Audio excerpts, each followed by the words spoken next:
time for a little recap. Welcome back, ladies and gentlemen, to Taldorei Reborn, where everything is going just fine. In Taldorei and Exandria, nothing bad's happening at all. But let's review and see if I missed anything in my recollections. Oh yeah, the champions of the Betrayer Gods are coming alive, coming at large. Almost forgot that one. And it's up to you guys, as proclaimed by Bahamut, the Platinum Dragon, that you must go out, you must find vestiges, and you must defeat these enemies before they bring back a Betrayer God and force upon the world another calamity. This is only a possibility, but it's something that must be done. It's something that must be stopped. And here you all are, aboard the Vow of Salt, with the good help of your friend something Marine. Shirku Marine, there it is. Got it. Shirku Marine, how could I have forgotten? Captain Shirku Marine, the greatest to ever set sail on the Osmond Sea and beyond. You're taking them for a little test drive. Let's go to the Visa Isle, see how that goes. Then let's go ahead and run the Iron Authority blockade, see how that goes. And if that all goes well, why not just take on the most deadly channel in all of the world? Why not? Let's do it. Rumors of Krakens? Psh, he's done this before. He says he has. So you guys all hopped on your little ship, and you began to make your way down south. You were attacked by Sahaugen warriors, which stood no chance against all of you. And Drysrinn finished them off with the power of friendly fire. Nothing can stop someone who doesn't care about their allies. I know that's not true, but it's funny to say. Yeah, you guys had a lot of time to chit-chat, to talk about certain things going on. You contacted Kiro's mama, who has realized that it's not just a dream or a drug-induced dream, but it really was an offer sent by dream. The strangest prophetic vision I'm sure anyone's ever received. Hey, Mom, I'll pay you money to go to war. Wasn't really a prophecy, it was more like a job offer. With that, you guys continued to travel. And Yvain had a most disturbing dream. She viewed in the middle of the night the Earthbreaker Thorvin Thunderfist of the Thunderdome, that's not what it's called. Of Iman's clergy doesn't seem like the right word. Iman's Warriors of Cord, better put, at the Gods Brawl Arena, standing, learning from the lightning and thunder, and seems to learn something a little too late. He was attacked, he was stabbed over and over and over again, death by 1,000 cuts style, until finally he fell beneath the strength of one who was swifter, faster, and immortal. The Kato Geist landed the final blow on Thorvin Thunderfist, which was confirmed the next day by Aurora Concordant. She sent descending directly to Drysrinn, saying to inform the Aurora Concordant of some most strange and unfortunate news. The great warrior, Thorvin Thunderfist, has been defeated and murdered by unknown forces, to which Yvain is certain that her dream was not just a dream, but a vision. As you continued to make your way closer to the island, and you all decided to get a little sleep before venturing into this escapade into the deep jungles of the Visa Isles, you got a little sleep, to which Ember had a little visit of his own. Lord Estric showed up and seemed to be very interested in Ember's new direction of faith towards the Changebringer. The two of them spoke about fire as a force for change, about how some things must burn down to build better ones, but it also must be tempered by cooler heads and wise direction. And the two spoke philosophically of the Changebringer. Estric said he would be taking a little downtime from his voyages to explore this idea about the Changebringer. It's really intrigued him. And in the meantime, says good luck to Ember. Go ahead and kick the shit out of that one really annoying Afridi slaver. And remember, if you find anything interesting, Asterix would love to see what it is. And that is where we left off. You have all awoke. Long rest is had. Here on your 179th day since the party formed. And it is the month of Horsal. It is the 26th day of Horosol, in fact, the month coming to an end soon, and the moon growing to fuller brightness with every passing day. So, you awaken, you have decided you want to take Shirku with you. All of you pack up your stuff. Is there any last things you'd like to do on the Val of Salt before venturing either onto the smaller island or the bigger island?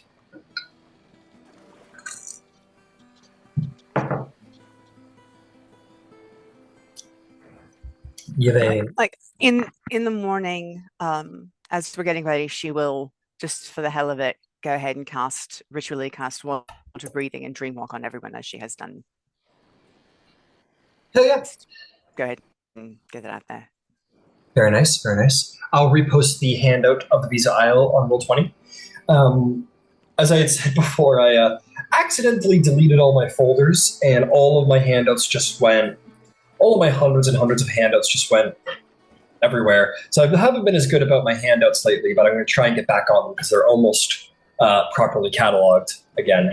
But anyway, I'll just repeat to you what you already know. 40 miles off the coast of the Blade Shimmer shoreline, west of the Verdant Expanse, there are two islands that belch clouds of black smoke into the open sky. Visa Isle and its smaller sister island have been surrounded by rumors of sailor legends since the dawn of civilization, about how it burns down and regrows every day.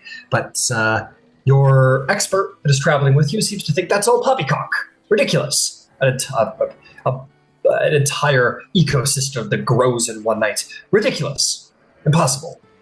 So, you have awoken this day here in the very much more hotter jungle temperature of the Visa Isles. As I said, would you like to go to the small isle or the big isle? Both have volcanoes, which are cool. Volcanoes are cool. Visa, the smaller one only has one littler island, but the other one has, I would probably say, it probably has at least two more, one much bigger than the other.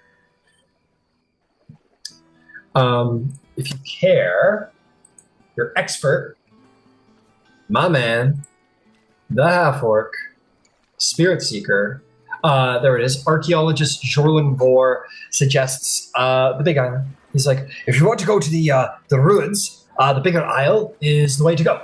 So, whatever you want to do. You can, of course, explore a little bit if you want, or we could go right down to business. Anyone want to explore versus going straight to the ruins? I think down to business is the way to go. All right. Huzzah! Sorry, that was weird. All right, let's go. And with that, you guys will... Shirku will go, all right, let's take them out to sea. And he's going to go to a little box, a little chest on the deck that has been just sitting there.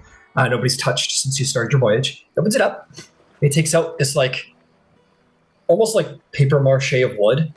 And he, whispers something to it and throws it into the water. And in midair, it unfolds into a rowboat and lands in the water.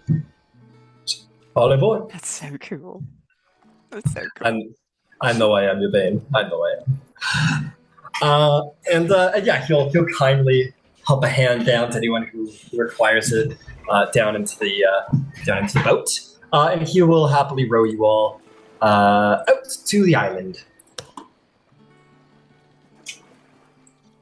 Excellent. Let's go to the jungle where there's definitely nothing dangerous there. Okay, you guys get to the very sweaty, lots of bugs, lots of slapping, not very comfortable. Again, Drysrinn with your scales, it's not a real bother to you. They're extra interested in you, Kiro, being a water genasi. You got lots to give. And certainly are not interested in Ember, whose body temperature is murderous. And Tormada, who I think you said you were creating a little aura of chilliness. So really, it's Kiro and Yvain who are hating this. Kiro certainly more, though I imagine you're probably used to bugs, having been a pirate sailor for most of your life. I'm used to being the most famous one. At least by mosquito standards. There you go. Jorlin sort of is slapping himself too.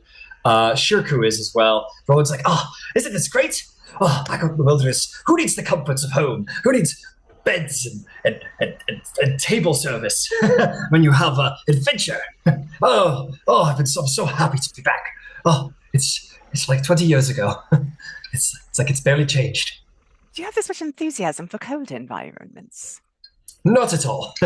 Not at all. I much prefer to study. I just like adventure, and you can imagine I have been wanting to come here for going on 23 years now. This has been something of a dream of mine to return. I will gladly brave all the mosquitoes you have and a chance at my former glories. Well, and congratulations. Do we want to do this quietly? Oh, right, quietly, sorry. I did not know if we were going to announce our presence or not.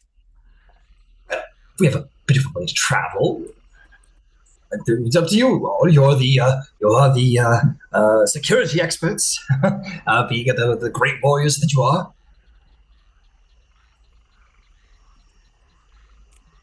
Yvain's going to look at everyone else. Are we going to try to be... Then she's going to look at Beverly and be like, just all do our best. I'm not wearing my armor. It's too damn hot. Oh, wasn't you're probably quite quiet. I'm actually pretty dexterous when I'm not wearing armor. Sorry for not telling you all that. You're quite dexy. We love that about you. Oh, that makes me feel worse. Good. I'm glad. Okay, yeah. She's dexy and she knows it. Oh no! Okay. She's just like, I'm leading now. I'm going this way. And Jordan's like, that's the wrong way. He goes, okay, I'm going the other way. He goes, okay. So, if we really, hoof it, we could get to the entrance of the ruin by evening time, and perhaps make camp at the mouth, or we can just, get there in the early morning, whatever you all prefer. Of course, if we are to hoof it, we might be a little less perceptive, but as I've told you many times, the only real dangers around here at the most are the fire beetles. Well, unless those horrible snake assassins have gotten out of the ruins. It has been 20 years. I feel like perception's a good idea. Fair enough. Well, let's crack on, as they say. And you guys can all begin walking. Beverly will have a quick note to you, Tormada, be like, oh, by the way, thanks a lot for the hat. I've been really testing it out, just like around the ship. It's really cool. It's a lot of fun. Just thank you very much. Don't thank me. Thank the Ember. I only picked it up. Well, thank you for picking it up. She'll turn to you. Go ahead. Just remember, it only has 3 charges a day, so try to keep one in emergency in the back of your back pocket. Right. Yes, I'll do that, and I won't use it today, just in case. But yes, I'll be sure to be safe. Good thinking. And she'll turn to you, Ember. She'll go, thanks, Ember, for the cool hat. It's really fun being able to go wherever I want, whenever I want. You're entirely welcome. The Aurora Concordant values your presence and utility. Wow. She looks a little like, oh, that's the best compliment. Just, you know what? I could go to Oman really quick and get us some cold drinks and come back. I could do that. What did I just say about not expending them for no reason? No, you're right. Sorry, I got excited. You're right. That's silly. Maybe tonight before we go to bed. Yeah, maybe tonight before we go to bed. I can just make cold drinks if that's what people want. It's not that difficult. Oh, okay. But less fun. I just like to use the hat. I understand. All right, you guys are gonna make your way through the woods. Let me just go grab hella quick the stat block of all the bad guys online. really quick because I'm sure I'm gonna need it. Something tells me I'm gonna need it. Just a little itch at the back of the brain. You never know. Okay, you walk for a bit, being led by Vor. He goes, well, he's got his notebook out and he's looking it over. He goes, well, it was 20 years ago, but if I'm not mistaken, it was to the central of the island, not too close to the volcanoes. It was subterranean, so they wouldn't want any lava flow. It wouldn't have been destroyed. And he's just kind of mumbling to himself about directions and whatnot. Oh, Lord. Okay, let's see here. Really quick, above table, Ryan, can you resend me the description for the disadvantages and stuff for major concussion? I took a screenshot of the chat and then it disappeared off my laptop and I have no idea where it went. No problem at all. I got you. I will happily concuss you again. All right, here we go. Sending it in the Zoom chat. And I'm, of course, going to delete the cure. There you go. It's not that bad. It's not that bad. It's fine. It's not that bad. Joke's on everybody else. Those are my 3 lowest stats anyway. Yeah, she was already there. Joke's on you. I've been concussed for years. Right, joke's on you. She was concussed when she met. The real story is none of you know what Kira is like unconcussed. Yeah, I want to see that one. Somebody's just gonna like cast heal on you one day, and you're gonna be like, "What did I say?" Indeed. Oh yeah, accent changes and everything. Oh my gosh, that'd be pretty funny. All right, as you're making your way through the woods, let's see what you bump into. Okay. You know what? Since you're being mosquito bitten the most, Kiro, why don't you roll me a d6? And you know what? For funsies, while we're at it, why don't we have Yvain and Kiro roll a con save for mosquito diseases? The D6 malaria. The D6 I rolled a 4. Okay, got it. You said con save? Sure did. Con saving throw. Aha. My dice love me. Wait. 18. 18 plus 7 is 25? Dirty 20. Kiro's body is very used to the malaria and easily fights it off. And yeah, Yvain, your drow ancestry is used to many subterranean diseases that the surfacers would not be welcome in their body, and you seem to do just fine, you two. Shirku's a pirate, and he's been around the block when it comes to diseases, and he's okay. He's fine. He's a paladin. He's got immunity to diseases. What am I talking? Yeah, he's immune to disease. What am I talking about? And Beverly seems fine. Who knows what happens to the Feywild? So all of you are marching along, no problem at all. And thanks to a roll of the dice of Kiro, you guys are gonna bump into something. As we're walking to get ready to bump into something, I'm going to lean over to Yvain. Can't you? And he's kind of like waving at all the plants all around us. Find something that makes mosquitoes go away? I was thinking about that. I can do it for myself. I don't think I can do it for everyone. I could do it for myself too. I'm just curious if some natural thing you could do. Well, I don't know, pick up a plant, rub it on yourself or something weird. I don't know. If I had a bit of time to study the botany, mountain plants are a bit different, but I do know of some strong smells that insects don't like. So druidcraft can be used to create the scent of something, and she is going to create the very strong scent of cloves. Which why don't you make me a nature check to see if you know that? That's fair. I'm kind of good at nature though, so yeah.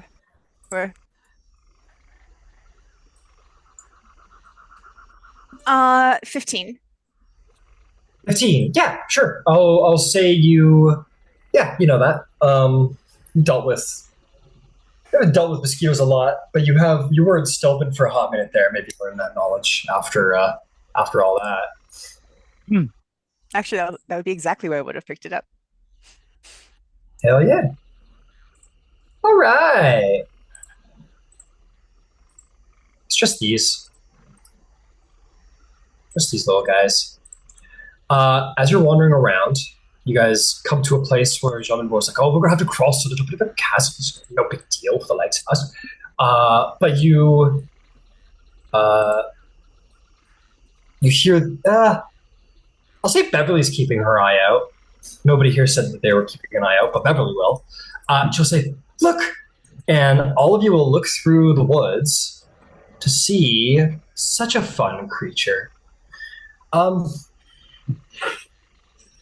You see dressed in leather waistcoat with spiked plated shoulders, shoulder guards, and forearm bracers. This snake with arms, essentially. It is a large human-sized snake with arms with a slight adjustment. They're ghosts. They seem to wander around, wielding spears and hissing in a sort of ethereal way. They look like you've seen ghosts before. They look like they're wispy and peeking through a veil that you can't quite see. And the four of them seem to be wandering together, kind of like whispering words that sound vaguely draconic.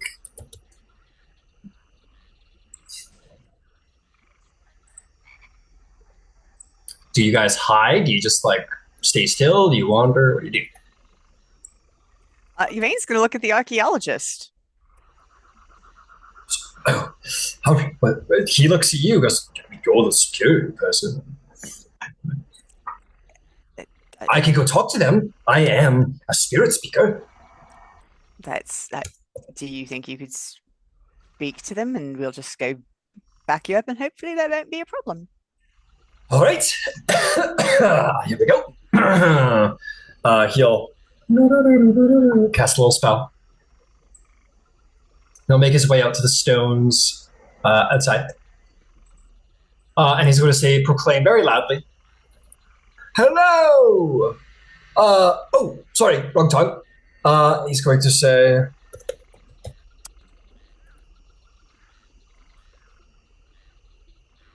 he is, oh god, my keyboard's a little broken. There we go.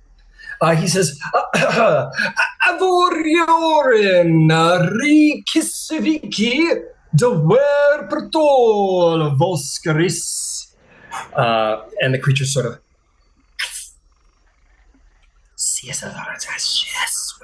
they kind of whisper to each other.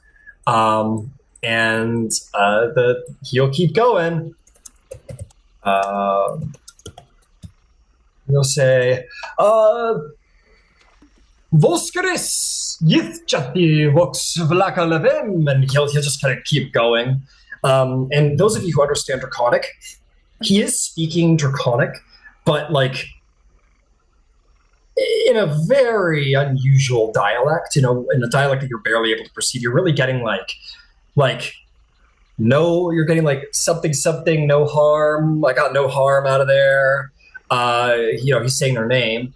If you try to translate, like he said,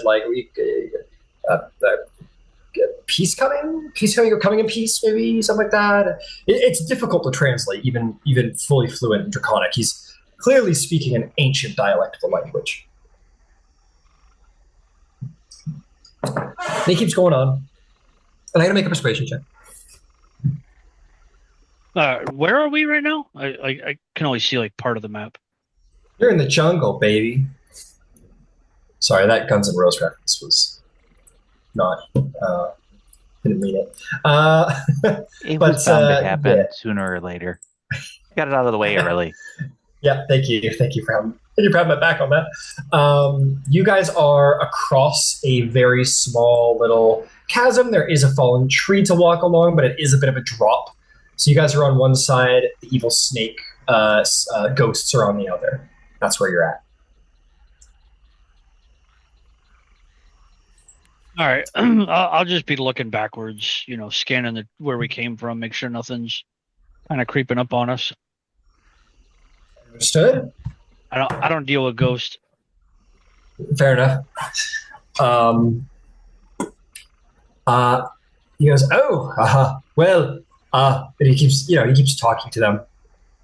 And he'll sort of whisper back, they don't seem too happy about our presence of the island. I will continue to negotiate with the natives. And he will return to speaking in his draconic language. The snakes kind of, they're not just serpent in a body, they're serpent in everything. Where there's no facial expression, there's no obvious sign of movement, they're cold, they're calculating like any serpent might be. And despite their ghostly form, it's very difficult to get a read on if they are happy or if they are sad or if they are anything else. He continues to speak. They speak at him.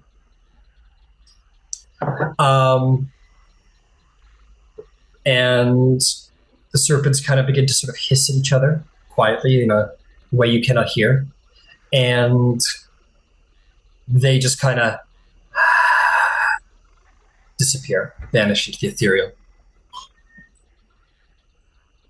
And Jorman Vo's like, I've still got it, baby. Well, the way is clear. They have allowed us to pass. They said something very passive-aggressive about, we will see you later or something like that. And they said they gave me directions that I didn't need back to the ruins. And they have confirmed what I suspected, that the Volscaris are alive and well. And they are roaming the island, but they have centered themselves in what remains of the Volscaris ruins. So they are very much alive and active. Well, they let us live. Well, in their eyes, they let us live. Okay. It's Drysrinn that speaks Draconic, right? I'm going to lean over. Should we have him repeat everything that was said and try to translate it ourselves? I feel like he's omitting things. I beg your pardon. Oh, you're talking to him privately.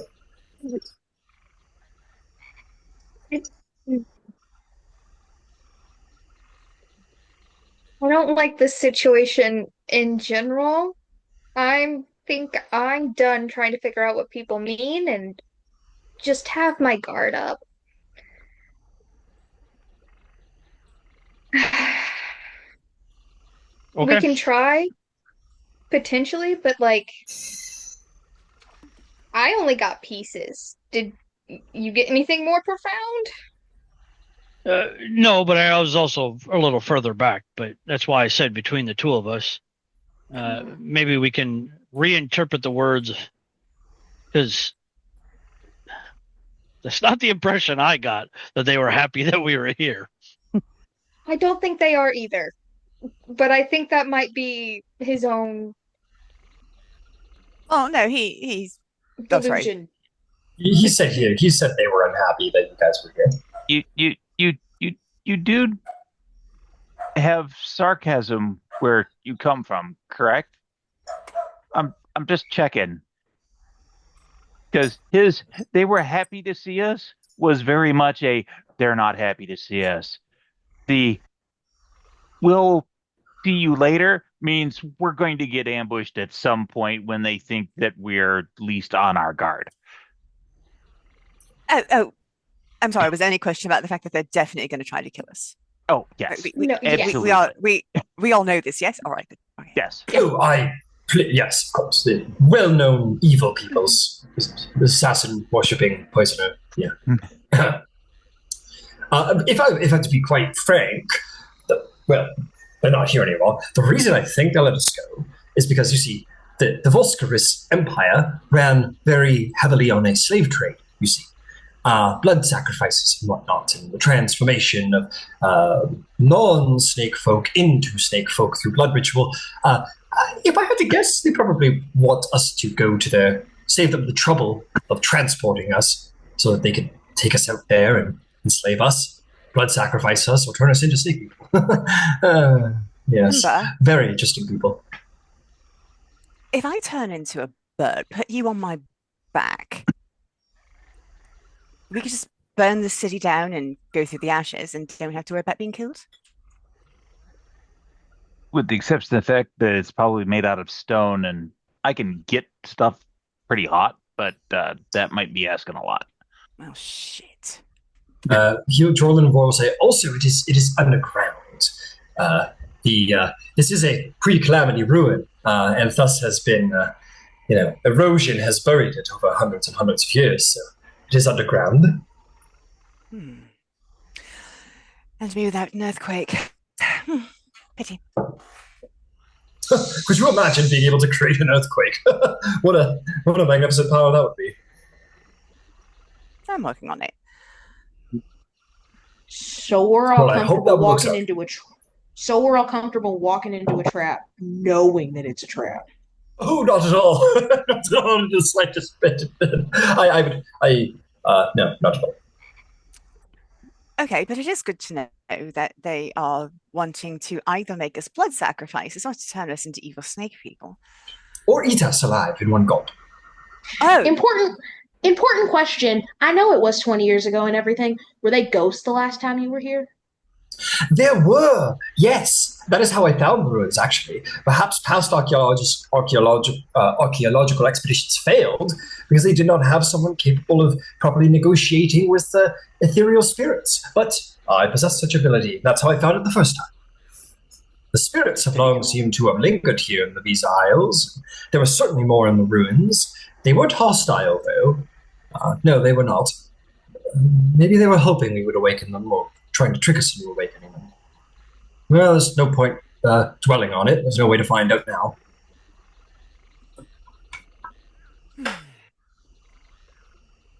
Well, shall we continue to our impending enslavement?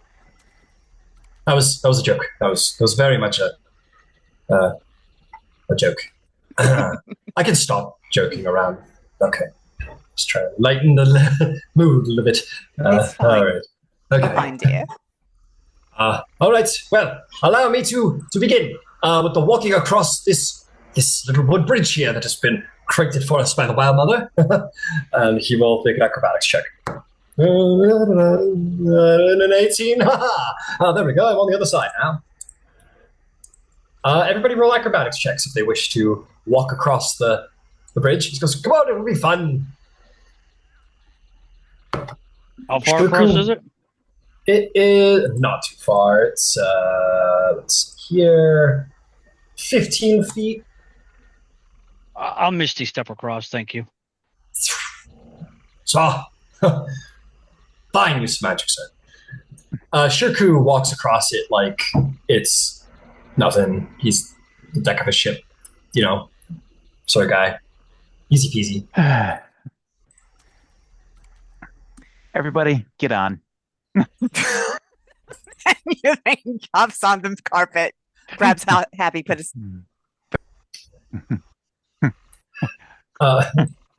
Beverly looks back at you guys and then back at Shirku, and he gives her like a little nod, and she kind of like does one of these, and perhaps to your surprise, she like goes into a handstand and like walks across easily enough across the bridge with the balance and dexterity of like a skilled acrobat. She gets halfway across. Kiro just starts clapping and cheering, like, what in the name of? Yvain's probably like, you're very, like, And she kind of she's puts the acting like legs she's over. clapping, but she's not trying to be loud. Yeah. And then when she gets to the other side, she does like put the legs feet over herself and then kind of crane forward, and then do like a little bow and cheer. And says some words of encouragement to her quietly. Surprise, surprise, she's a skilled acrobat. Yeah, you all hop on the carpet, and Do. Whisk across, 50 feet, hop off. The Ember Express is working well. I'm glad I gave you guys that carpet. I've always wanted to give someone a magic carpet. Okay, the journey continues. Do another little roll, see how the day's going. That was encounter number 1, avoided by a nat 20 from Roman car. And you wander the rest of the day, making your way. You'll see to your left the 2 big volcanoes. The largest one is easily... no, that's not true. Some of you may have seen a bigger volcano before, but most of you, it's certainly one of the biggest volcanoes you've ever seen. I'll actually give you like a little fun measurement of it because it is worth noting its size. It's like 10 miles across. It is a huge volcano that just pours black smoke up into the air. And even further to the northern point is a very slightly smaller one, which is maybe like 8 to 6 miles across. Big bellowing volcanoes that provide a substantial heat to this place. And the sun begins to go down. Shirku has, I'm sure, been quite the storyteller on your walk. He goes, and that was when I adopted the dragon. Anyway, should we camp here for the night? Well, it seems a reasonable suggestion. We're going to have visitors, so we should be appropriately prepared. Oh, that is a fine point, Ember. Yes, if there was ever time for an assassin to strike, it's in night. Oh, fantastic. Great. Well, who wants first watch? No one? Sure, I'll do it. I will take first watch. Yeah? Who wants to come in? Yeah. Absolutely. Very well. I will help. Yeah, they'll take first watch. And I think there's enough people around here to take to go 2 by 2. Yeah, there certainly is. So who else has got watch? Which watch is everyone taking? Who's on second? I'll take second. Go second. I'll go. Cool. Good job, Drysrinn. It's important. Who would like? There is Beverly and Jorlin Bar, who are available as well. Tormada, Ember, 3rd or 4th watch for either of you. Fourth watch, because that's me making breakfast. Fair enough. Tormada, do you have a preference? I'll take the 3rd. Okay, fair enough. I'll say Beverly is happy to help you out with the food, Ember, and Jorman will attempt to be quiet on the 3rd watch with you, Tormada. And yeah, and Yvain, Shirku is just an incredibly entertaining storyteller person. And, that watch will go fine. We've enjoyed each other's company many a night. Yes, indeed. Oh, you know what? Like he'll say, so, what's going on with you? I mean, Sarvolg's been up at the castle a whole bunch by the rumor tells, and, I heard you had this whole you've got this, will they, won't they thing with Proceda, and Honor, gets all freaked out around you, and aren't you just the hot ticket item? So, Honor and I have history, and it's not bad. It's not bad history. It's maybe minor tragic, really bad timing. That was made worse by a horrible thief who managed to pin her transgressions on Honor very, very briefly. But there was a period where Honor had sort of half been framed for something that someone else did. And I tried to sort of get word to her, and I wasn't able to get word. to her, and it was just a horrible, horrible mess. But I adore her, and she's wonderful. I don't know. Cressida, I have no idea. Your guess is as good as mine. She is a Concerning- mysterious woman.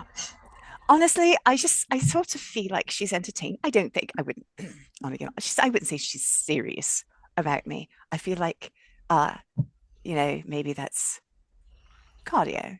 I don't know. And then there's Zarvolg, and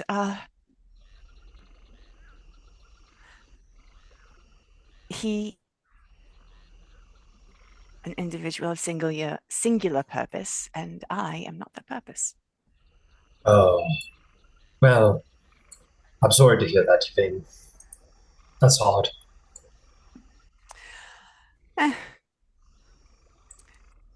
There's a lot going on in the world. I think his focus probably needs to be where it is. Well, never fear. Something tells me that the Moon Maiden isn't taking her eyes off of you anytime soon. I'm sure opportunity will come along, as it does. The thing about the goddess of love is that she is about all kinds of love. We think about it as being fun love and tricksy love and the love of first trysts, but Sorry. also the love of friendship and family. There's always opportunities for her. She does like to make theories. Well, I wish you all the merriment that you could find in this world. Thank you. So, are we going to fight a kraken together? You bet your ass we are. Last time I checked, she was a little small, but if we're lucky, she's grown up since then. Oh, excellent. And the night will progress. Yeah, the night will progress. Watch 2 comes along. Drysrinn, Kiro. You guys are keeping an eye out. Anything you two wish to discuss? It's okay if the answer's no. Okay. Yeah. Oh, yeah. Well, above table, Naya, can I initiate our bit? You better now. I have a bit where I clock every time Kiro has shown interest in Bev, and I will like throw a little clock emoji to Naya, and I think I want it because Drysrinn's really insightful, so I think she might want to bring it up.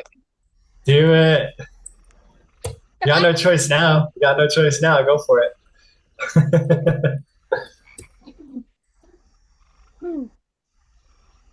So, Bev's outfit.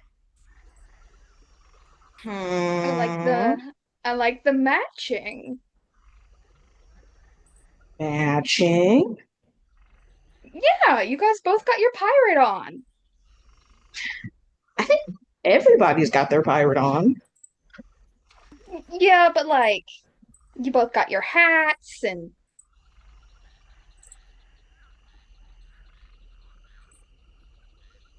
Kiro. Yes.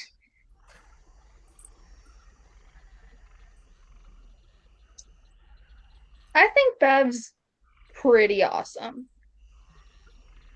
Good. Because she is. Mm-hmm. I think you think Bev's pretty awesome. Because she is. Oh, this is the hardest conversation I'm gonna have this night, isn't it? No That's matter the if we last- fight snake people, this is gonna be the Mhm. hardest conversation I have.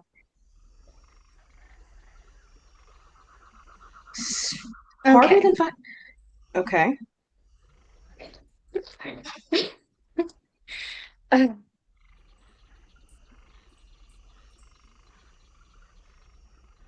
she likes you too.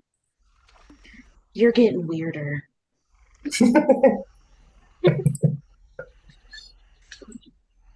We're not first joined this group. It was already way too weird. And I'm not now debating that. I'm just saying you've gotten weirder. maybe it's rubbed off on me. Kira, do you ever think you could be happy with Bev? Like, for a long time? I think anybody on this plane or any other plane would be happy with Bev for a very long time. It's not. Who told you? No one told you. I didn't. How did you know? I got learned at reading good at learned to read people really well for fighting purposes. It just happens to translate.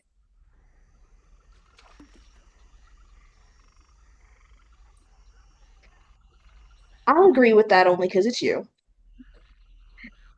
It's not Hush about buddies. her. Something, buddies. I get scared about if you. I get scared about if you and I ever actually do have a reason to fight, which we might in a couple weeks, days, whenever the gods work, whenever the fighting festival is. But 7? it's not a 7 days. Them Yeah, about, somewhere around there. but it ain't about her. Either way. Okay. Either way, Mm-hmm. and you cannot tell anyone else. I mean it. No one else. Okay. I mean it. If someone else clocks it. I don't understand how you did. You gave me signs, okay? But anyway. How long have you been holding on to this? A little bit. How long's a little bit? How long have I known you and Bev? It's not that bad. It can't be that bad.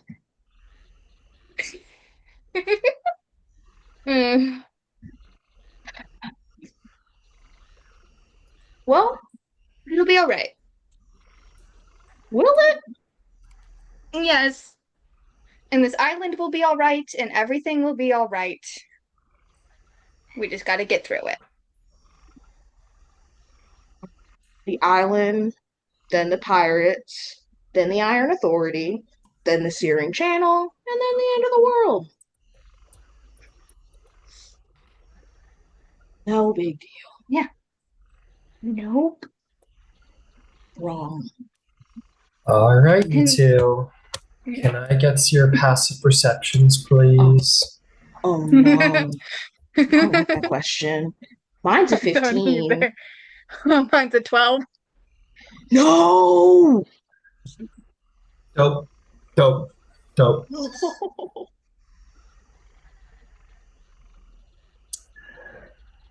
Okay.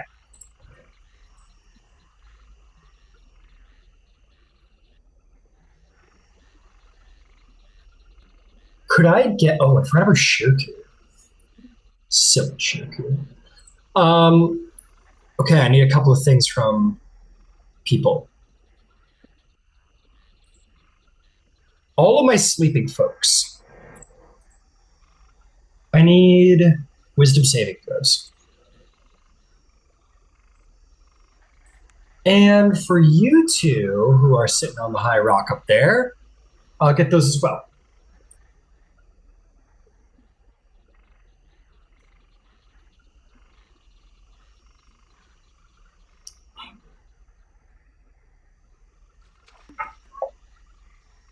I'm just gonna roll my fellas.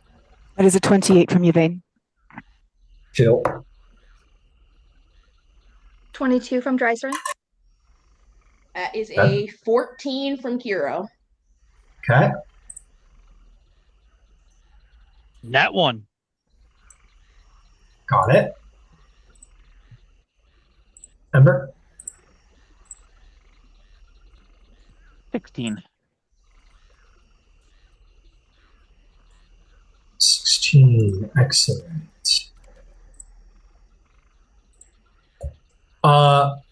Sorry, Kira, what did you get? Kiro got a 14. Okay, cool. And Drysrinn, you got some crazy number, right? If I recall. 22. Yeah, you're good. Drysrinn and Kiro, as you're sitting there, you begin to hear sort of like somewhere from the woods, just this like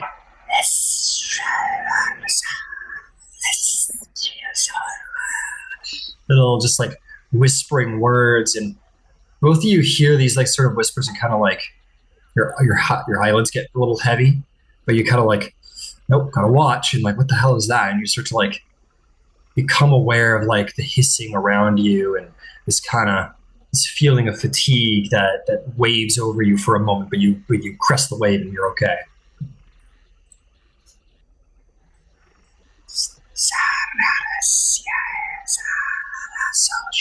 Like from multiple sources around. Kiro's immediately gonna look. She's immediately gonna sit up and summon her trident. Is there like a? Well, I don't know. Did we light a campfire before we went to bed? I would assume so. It would keep the bugs away, and it's also a light source. I would assume it'll all light a fire. It's hard to keep an eye out for bad guys in the pitch black. Yeah. Then she'll summon her trident, and then I do have light as cantrip. She'll cast light just kind of at the end of her trident and kind of hold it out a little farther towards the edge of the clearing to kind of see if she can see anything. Okay. Make me a perception check, Kiro.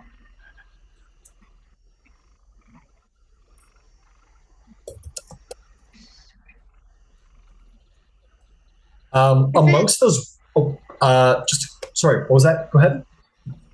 If it helps, I also have light. I could like a help action. Yeah, well, you two can you can create light to make it easier to see. It'll help DC, sure. Mm-hmm. That is sorry, I'm terrible at math. 13. 13.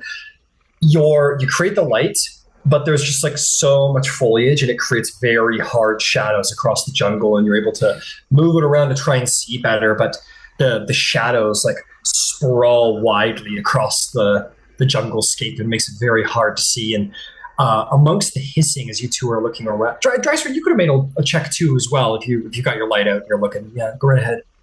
Okay.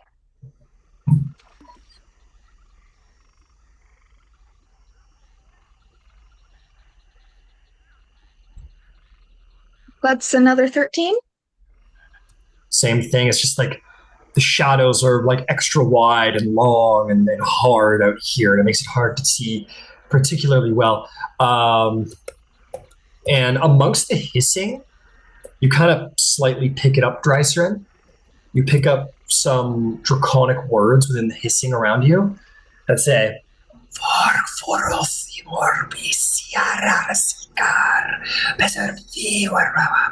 which basically means, look for danger, dragon. There are monsters in the dark. Make a wisdom saving throw.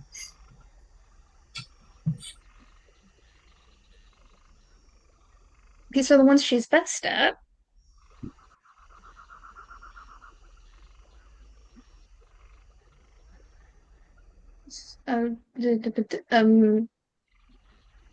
What's 15 plus 6?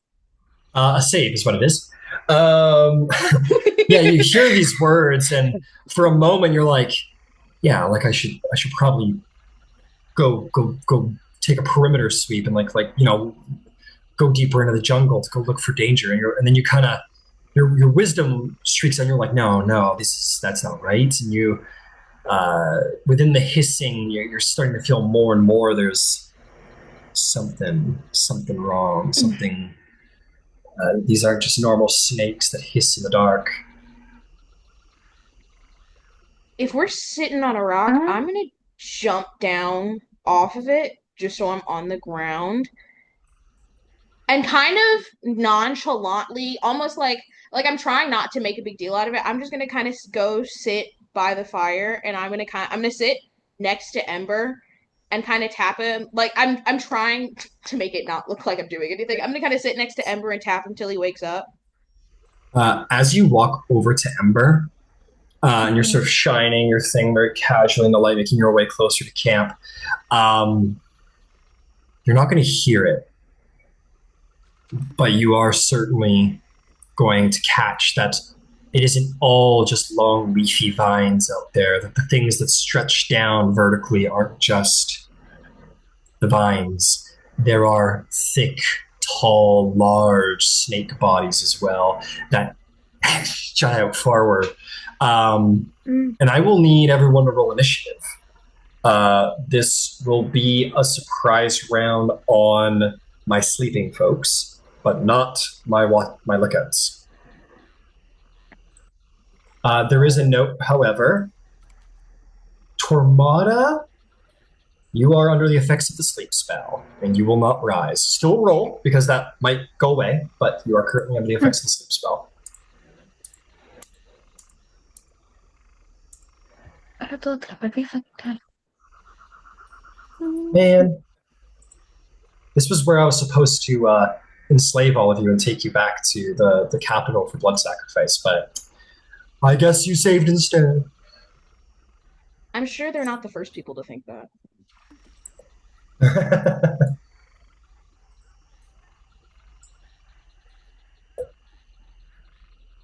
I am sure that's true as well. It won't be the first rude awakening. Yeah, this is pretty rude what they're doing. No. In fairness.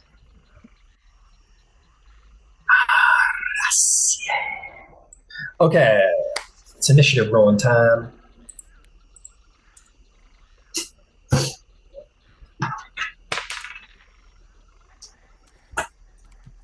Ooh, Shirku. Could have been better.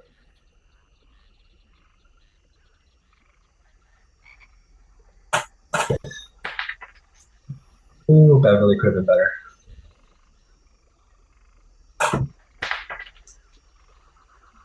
You're asleep, but good job anyway.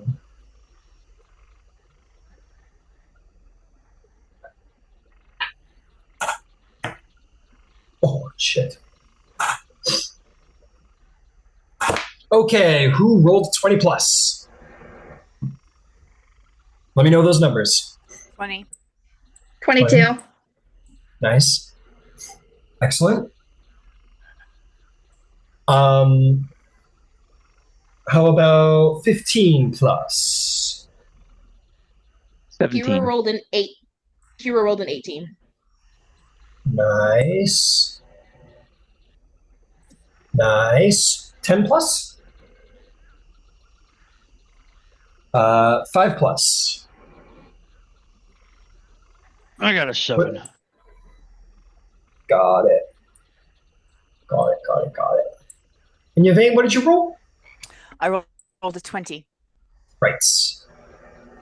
Got it. And one last time, Kira, just to make sure. I rolled an 18.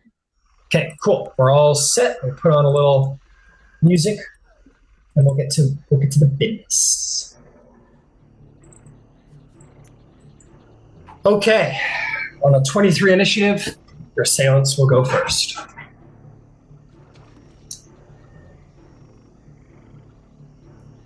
Toss them in the order.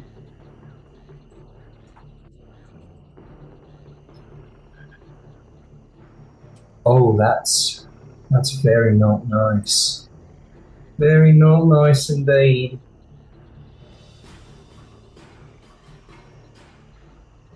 Okay. Let's get to it. I'm going to turn on the music a little bit so I can hear myself think. Cool. All right, Kira, you were making your way over towards Ember, so we'll put you over here. This guy shoots through the woods up to you, and he's going to attempt to constrict you. And since he's attacking from stealth, he'll have advantage. That is going to be a 22 to hit. Yeah, that hits. Right, you are constricted, which means that you are grappled and restrained by your assailant. It shoots out of the woods, and you expect an attack, and like prepare to defend yourself head on, but he just goes right by you. And as you twist around to get to him, he continues around your back, and before you even know what's going on, his body just tightens like a boa constrictor around you. And you are going to take a whopping 4 bludgeoning damage as you just feel like a slight, a little catch. Drysrinn, you see this? A similar thing is about to happen. That is going to be a 19 to hit. Yeah. All right. Grappled and restrained. Exact same thing, not a combat technique that you are aware of. You go to defend yourself. And you do, like, with your wisdom, whip around in the opposite direction, expecting that attack. But you didn't expect them to do it a second time, and then constrict you, and you're going to take 10 points of bludgeoning damage. Now for our sleepers. This one's going to come in and is going to hiss something. And fuck it. Let's do it again. We'll try again. I need a con save from Ember, Shirku, and Yvain.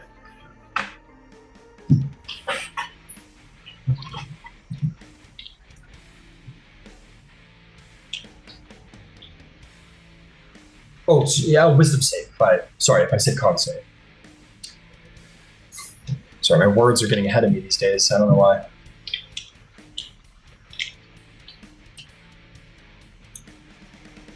Give me them totals. 24. 19. Hey, yeah, you guys are fine. Attempt number 2 fails. And they're going for option number 2. Murder. This one is going to try and constrict Shirku with advantage because of many reasons now. Definitely succeeds. Shirku here. And he says, at least buy me dinner first. They don't understand him. This one's going to slither forward. It's going to sliver up to Yivy with advantage because of the stealth. That is going to be significant. 22 to hit. Okay. That's going to be a whopping 5 bludgeoning damage, grappled and restrained. And lastly, this one's going to come up as you wake up, Yvain. You're like, oh, what the fuck? And this one's going to come over and it's going to try and bite you. That is going to be a 23 to hit. Okay. You're going to take 4 piercing damage and 6 poison damage as venom seeps into your veins. That is the surprise round. Drysrinn, you're up to bat. You are grappled and restrained. What would you like to do? Okay. Okay.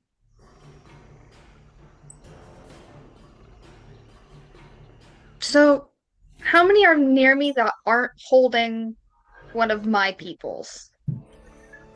The only ones that don't have anyone constricted right now, I think there's only... Oh, there's 2. There's the one that just bit Yvain right here, and the one at the back right here. Everyone else has somebody constrained. Alright.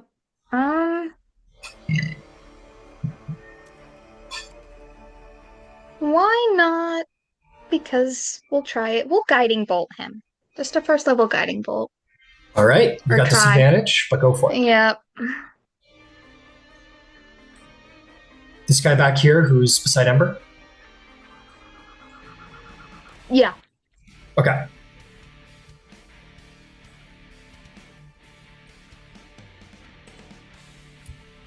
$16? That'll hit. Roll some damage.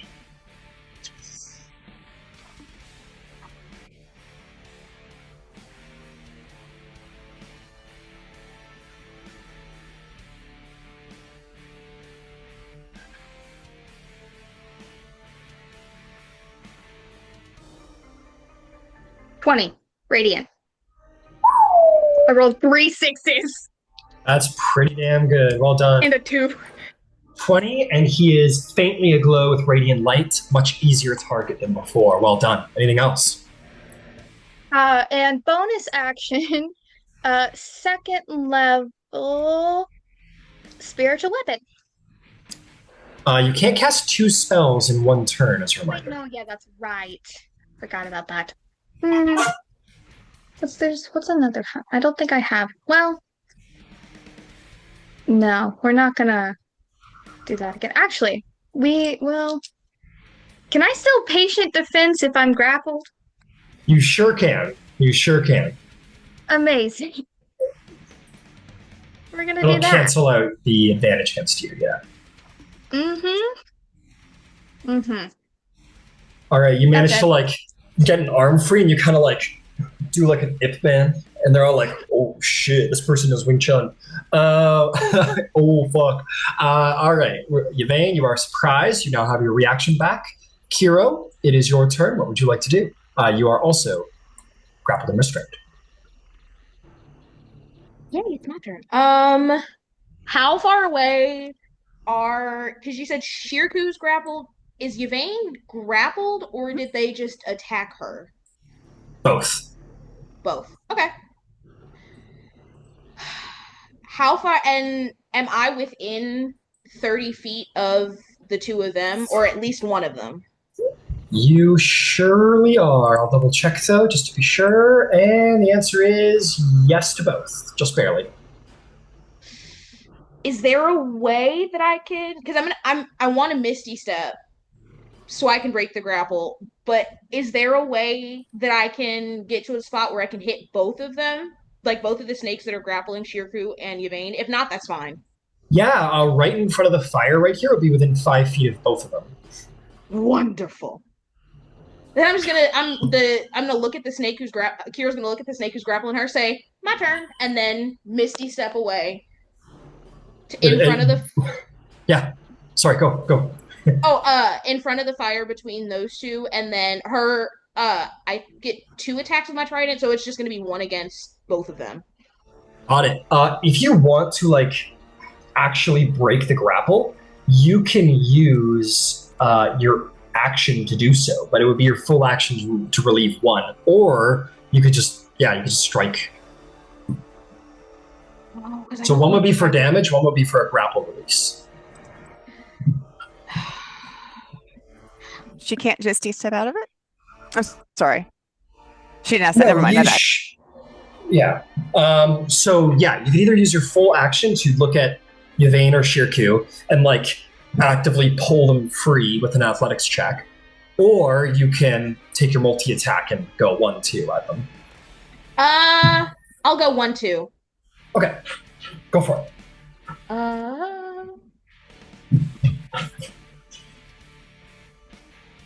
The first one is I forgot one.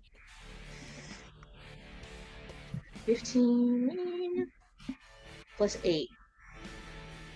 5, 6, 7, 8. 23 to hit for the first one. Oh yeah, I think that'll do. That'll do, John.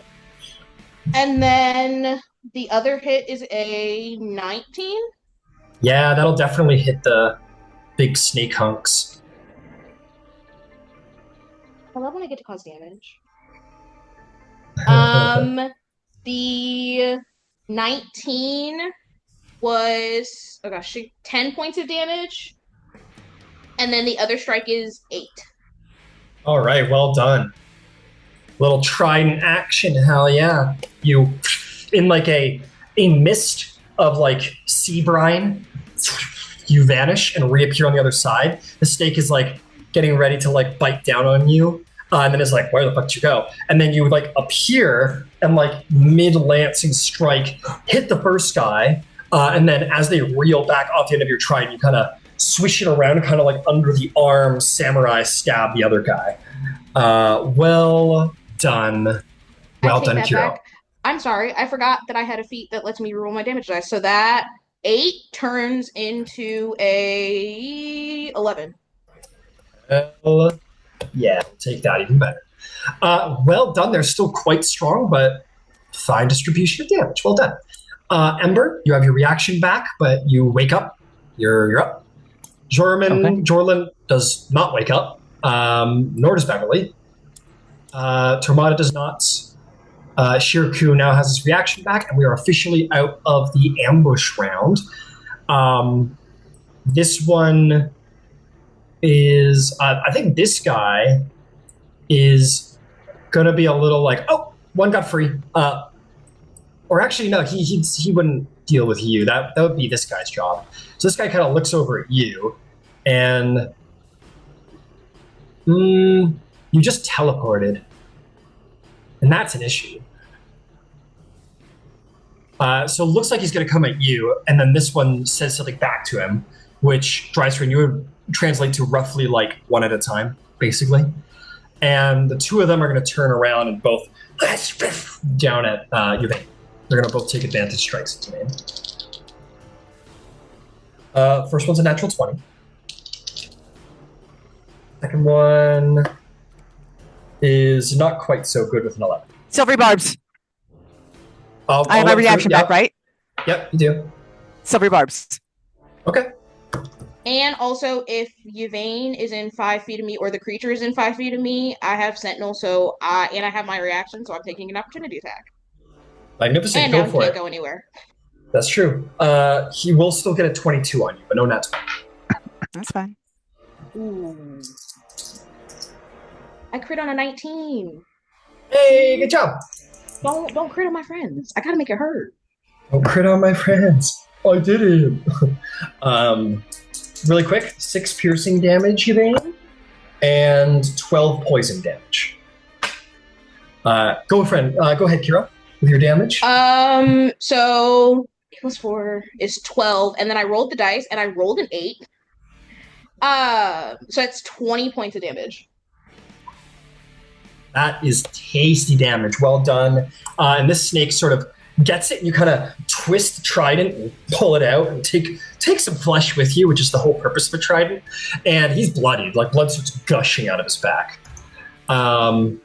This one heard the one at a time thing, and with the coldness of any snake, sees his friend get gouged by you and doesn't care, and will deal with their captive. So it's going to attack Shirku with a bite.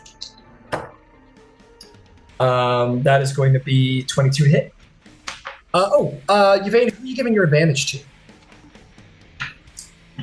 A moment. I need to see who is sort of up next. Drysrinn. I'll give it to Drysrinn. Okay, beautiful. Dryden, you'll have advantage on your next attack roll, ability check, or saving throw. D20 test. I like saying that way better. That's way, way easier. This guy's going to try and constrict you, Ember, because you're awake and currently, not constricted. That is going to be a 19 to hit. That'll hit. Okay. You're going to take 9 bludgeoning. Okay. I'm going to expend my reaction, and he's really not going to appreciate this a lot. Fair enough. 15 points of fire. You should not chew on hot shit. Excellent. Is that a hellish rebuke? Hellish rebuke. Is there a saving throw? No. Huh. Oh, very cool. Oh, yes, it is. It's a DC 18. All right. But it doesn't work. Yes. It seems wrapping your body around the source of fire is not a good way to avoid damage. So hisses angrily at the damage. Well done. That guy's bloody. He's singed hard around you. All right, we're making our way. This one's going to... we'll stick with you for a second there, Drysrinn. He's going to take a bite at you, but it's canceled out. Picking up my dice here. It's canceled out by a straight roll. That is a nat 20. Even on a straight roll, I'm sorry to say. He just bites hard onto your neck despite your patient defense. And you're going to take It'll take 14 piercing and 19 poison damage. Now this guy has some options to deal with.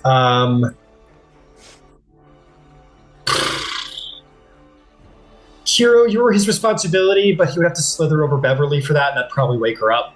So he's going to try and help out with Fireboy over there. He's going to slither over here, and he is going to try and bite you. Remember? And it will miss. He can't quite find a good angle, or he's like a little taken aback by your hellish rebuke, and he kind of second guesses himself before he can land the strike. And that will be their turn, bringing us to Drysrinn. What do you do? First of all, the one that attacked me, I'd like to do Wrath of Storm, please. Which is a fun little thing. Sure. What's that? It's called Wrath of the Storm. When a creature within 5 feet that you can see hits you with an attack, you can use your reaction to cause the creature to make a Dex saving throw, DC 14, or it takes 2d8 lightning or thunder damage. Half as much. Well, it fails. Yep, it fails. Beautiful. We're gonna throw a channel of divinity on that and just max damage. Oh, I fucking love it. All right.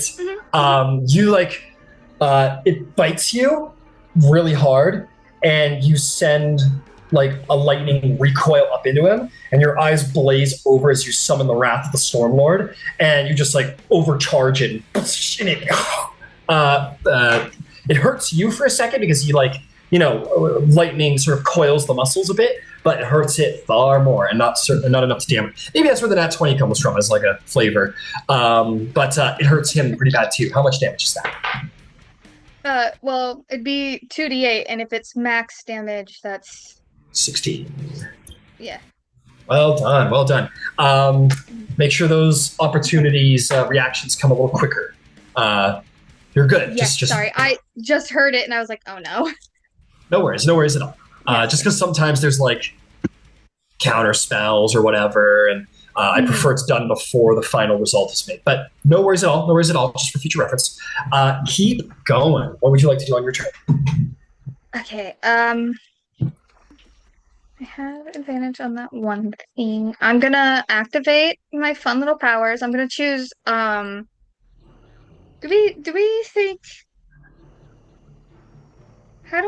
do we think cold or fire? I don't... We'll go cold damage. We'll see what that does. All right. And I'm actually gonna spend another point to do Fury of Blows first. Okay. And then I would have advantage on my first attack with that. How you have an advantage? Hold on. Guiding bolt. Silvery Slippery barbs. Silvery barb. Yeah. That's right. So yes, you would. It would become a straight attack. I have to remember real second how. Yes. Okay. Yes, my bonus action is what this is. Well, that's wonderful. Okay. Oof. 17? Against the guy who's got you? Yes. Yeah, that'll hit. Great. Stunning strike. Oh, we love a stunning strike, don't we? Yes. That's going to be a big ol' 11. Great. My DC is, I believe, 14. I believe it. All right. How much damage does he take? Back up here. I need to look 5, up 6, incapacitated. 8. Cold damage. 8 cold damage. Understood. And for my actual... Go ahead. For my actual action, I would like to first level cast Bane on the one that has Ember. Understood. I give you just half a second. Just a quick moment. Am I in range? No, I was just seeing if it was going to end the grappled condition on you now that he's stunned. I think it will, but I want to double check. Grappled creature, DC, condition also ends with the grappler's incapacitated, which is what stun does. As you just like punch him like in the throat and he's stunned, his body uncoils from around you. That was also only one hit. Do I still have another at disadvantage, or would that take that away? Now that he has released you, that would be a straight roll once more. Amazing. It's not gonna hit. Yeah. A 9, I don't think hits. Sorry, not a 9. Oh, you have advantage though, because he's stunned. The tables have turned. Okay. I will roll another. Oh, that's a little bit better. 14? 14 just hits. Love when I hear that. 5 damage. 5 damage, understood. As a fun note, forgot to include, these snake dudes, they're dripping wet. Like they just came out of water or something, or they're very sweaty, but I don't know what it is. But anyway, you're free. That was your bonus action. Main action, you wanted to Bane? Mm-hmm. Okay, who's getting Bane? It is a 14 charisma. The one that's holding Ember. I believe you get 3. Oh, do I? If I'm not mistaken. Yeah, I think it's like the opposite of bless. You get 3. I do! Okay, the one that's holding Ember, the one that's holding Yvain, and the one that's, was it Shirku that was also held? Yep. Yeah, that one. Okay, Ember, Yvain, and Shirku. Got it. They all make wisdom saves. Charisma. That was a failure. Oh, charisma, got it. 14. Failure. That's another failure then. And that's technically cocked. And another, they all fail. They will all be baned. Well done. Good work. That's my turn. Excellent turn. Wow, turning the tables. Very good. They underestimated my power. Okay, Yvain. You feel this, you see this sort of like baned hex upon, or maybe Drysrinn sort of declares it, because you're a cleric, and that's kind of what it is. It goes, like, I condemn you to whatever, you 3. And they're like, and you know that the power of the cleric has made them a little weaker. You are still constrained, but what do you do? I'm going to Misty step the fuck out of it. And how far away am I from there's some trees I see?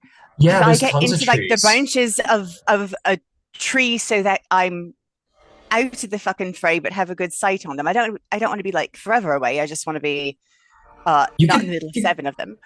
You could certainly try from going like from this position prone to immediately catching a tree. You can certainly try, but it'll be a check. Bring it. Let's do it. Okay. I'm not going to stay here. No fair, but no fair. Okay, you teleport. Does this tree work for you? This one right here? It's Yeah, your no, advantage. that's fantastic. All right, and you're like literally like this in the branches, and gravity starts to come. I'd like you to make me an athletics or acrobatics check. It'll be acrobatics, please. All right. For 17.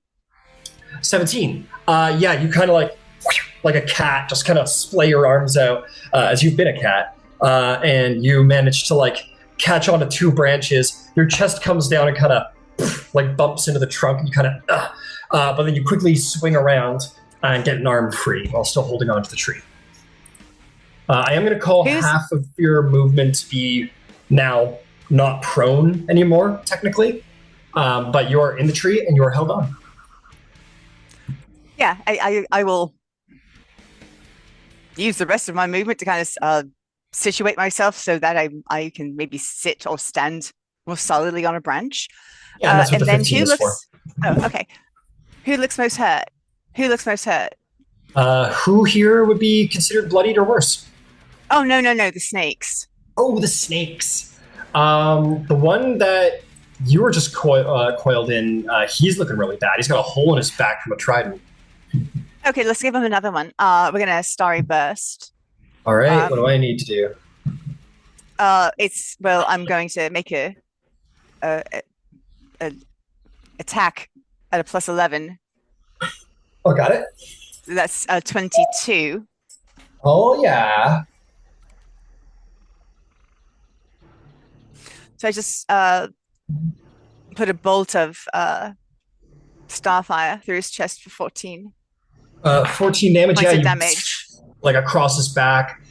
Definitely hurts him. He's looking pretty rough, but he's still got some health to him. All right. Is there anything else? Yeah, only one thing. I want to put eyes on Happy. Happy's like curled up on Tormada's chest, just like happily sleeping on Tormada. No, that's fine. That's fine. Just Doesn't seem to be aware of the change if danger. they go for the bunny. Yeah, no, it's good. No, they seem it seems to be similar. You're like, why are they still sleeping? And yeah, Happy's happily sleeping. Excellent. All right, that brings us to Kiro, the Lancer. What do you do?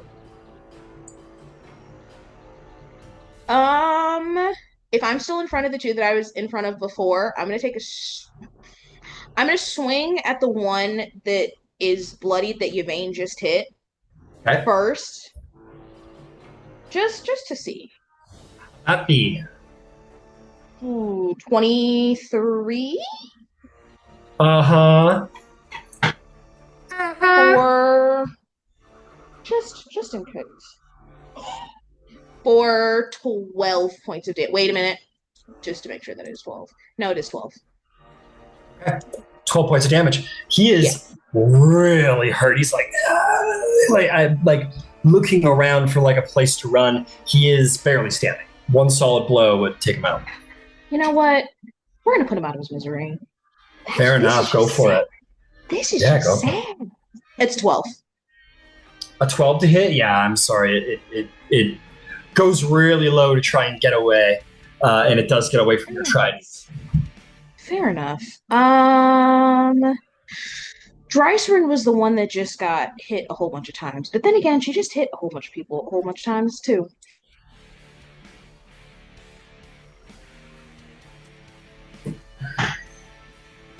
You have a bonus action.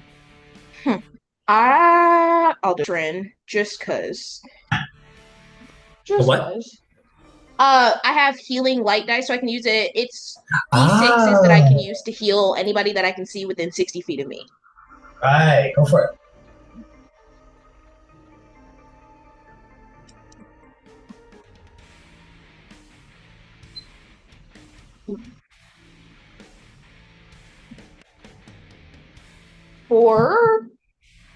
Oh, dang it. 7 points of healing. That was supposed to be a lot more. 7 points of healing. To who again? One more time? Drysrinn. Okay, way to go. Good job. Action, bonus action.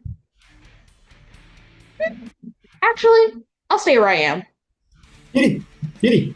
Well done. The spirit of the moonlight kind of just brings you back a little, Drysrinn. Well done. All right, Ember. Go ahead and make this guy regret his whole life. Quickie question. Is Bev within 5 feet of me? I'll consider her within 5 feet. Okay, just fantastic. Sleeping peacefully. Ember is going to say a particular word, and a peal of thunder is going to happen as Ember and Bev move to flank the tree that Yvain went into, which is going to be bad for anything snake-like within 10 feet of where I'm leaving. Got it. You for whatever reason, my brain said, I'm going to say a word, and I imagine that Beverly immediately shoots up and goes, "For the motherland," and just activates. But that's not quite what happens. Okay, con saves, if I'm not mistaken, yeah? Yep. What's the radius? What's the radius? 10 foot. I will let you know. Do you get to decide who gets hurt inside of it? It's all creatures, but I will happily spend a sorcery point to make it a careful spell and not include any of us. Got it. Jormankar will continue his peaceful sleep. I will make some con saves for our bad guys. That is going to be a 18 and a 17 for my bad guys. The 18 saves, the 17 does not. Oh, nice DC. The damage was 19. But even for those people who are asleep, the peal of thunder can be heard for 300 feet. Yeah. Nobody's asleep anymore. Tormada, you're like, shoot up, like, what the fuck? And then the rabbit goes, ah! She gets catapulted off of your chest. Jorman Var's like, ah! And you're going up the tree, said Ember? To the base of the tree, because Bev was lying down, so that way she can just stand up. But we've got something that we can put our backs to, and Yvain is directly above us. Fair enough. And you also are technically laying down because you got grappled from the prone position. So the two of you... I'll use half my move to stand up. Got it. You stand up. Beverly's like... ah, like completely disoriented. There was thunder, and then teleportation, and then awakeness, and then darkness, and snakes, and she's like, ah! All right, beautiful. Is there anything else you would like to do, Ember? Bonus action, I'm going to take my flask out of my pocket and open it. Got it. No problem. Where is lovely old Red? Yep, Red comes out. He will remain in gaseous form because of turn economy, but he is there. That's perfectly fine. I mostly want 120 degrees of blind sight. Fair enough. That doesn't hurt. Magnificent. Is there anything else? Now that's everything that I can do in one go. All right, Jorlin Vor, in all of his immense talent, which is to say not a ton, at least not on your guys' level. I'm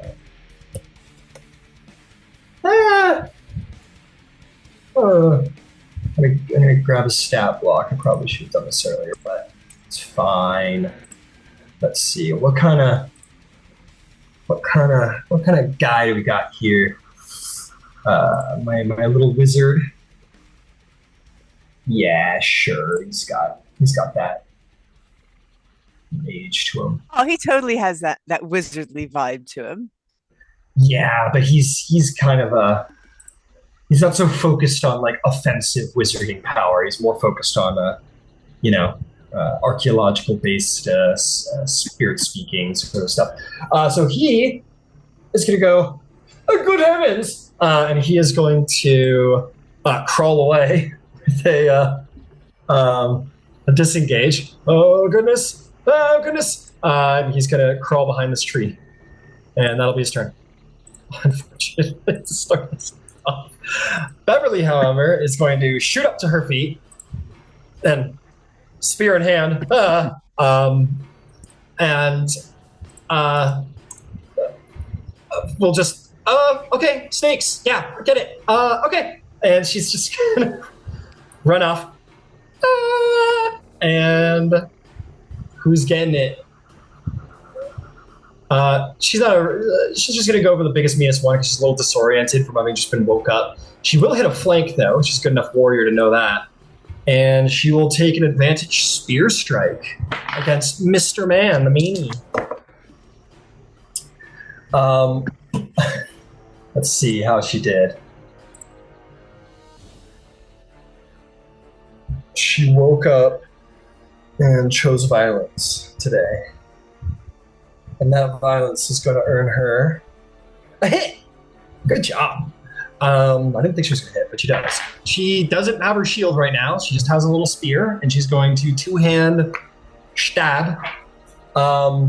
She doesn't put everything she's got into it because she's a little disoriented, so it's only going to be 5 damage for now. But 5 damage is 5 damage, and she gets 2 attacks because she can multi-attack. That's a natural 20 from Beverly. She stabs the first time, sees it didn't go right, quickly corrects, widens her stance, and as it turns around kind of at her, she just uppercut into the face area for 16 points of piercing damage. Not bad. And he's bloodied as it grabs its throat as blood sort of like animates, begins to like spray out of its throat. And that's going to bring us to Tormada, who is definitely awake. Tormada, what would you like to do? Can you zoom out so I can see a little bit, please? Sure, I'm going to take down the tree level a little too, so it's a little easier. That's kind of your situation, sir. You're right there. You have there's Ember. Yep, 3 allies within 20 feet of me. Let's find out. Count that right? Let's find out. Yeah, Jorman's a little far away. You got Kiro, Beverly, and Ember. You got... I want to see if you got the cat up the tree, too. Nope, no cat up the tree. Yeah, that's right. Just 3? 1, 2... 1, 2... No, 4. My apologies, 4. What happens if I step up and step over the fire? Will that remove some of the allies from the circle? Ember, quick question. The one who saved on Thunderstep was Bane. Yeah. Oh.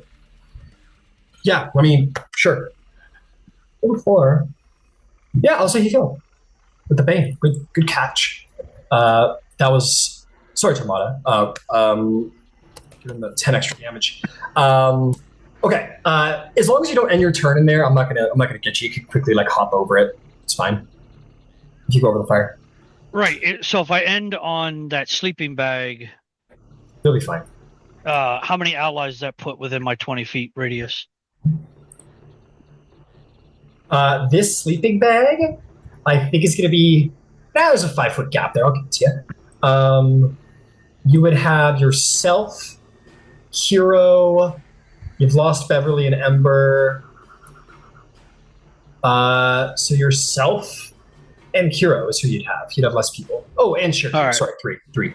Okay. I also have Careful Spell, but I can only affect 4 people. So myself and the other 2, I will protect them. All right. So I'm kind of like going to stand up, half my movement, move forward. I'm okay if that provokes an attack of opportunity, but I don't know if it will or won't. But I'm okay if it does. How much speed do you have? Because it's half movement to stand up. 15. I have 15 remaining feet. So half movement to move through Kiro. That would be in the fire at the end of your movement, but it would only be like a D10 of fire damage. I'm pretty sure I'm about to put the fire out. Okay. So I'll let her go then. Yep. Rather loudly, Careful Spell, and I'll twist it so it's cold. I'm going to drop a fireball right on top of myself.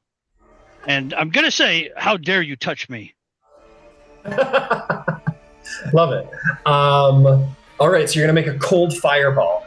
This is the plan, yeah? Yep. DC 16 saving throw, please. Yeah. I will make that dex save for all the bad guys. We've got a failure, and a holy fuck, I didn't roll above a 4. So that is, well, for sure failures all around. Okay. Oh, there's a 5th. Hang on. Sorry, I didn't roll below or above a 6. My bad. So still a failure. Right. 46 damage if they didn't if they failed. Good God, 46 damage. 23 if they did. No, they all failed. So 46 damage. Good Jesus. That guy's dead. How many 6s did you roll? That's really impressive. Pretty good. Let's see.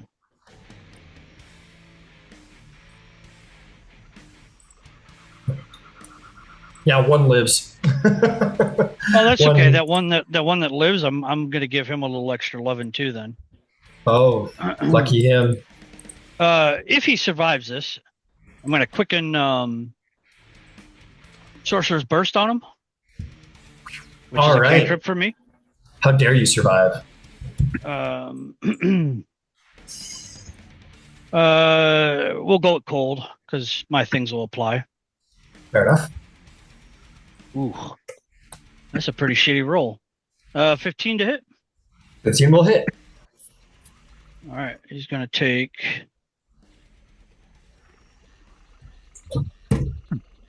I'm not done with damage yet. Hold on. Okay. So what is that? 19 plus 4 is 23.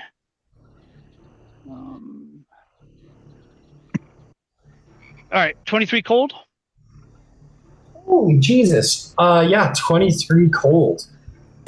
That will take him out. Good Jesus. Might I, if I ask how you're rolling this high?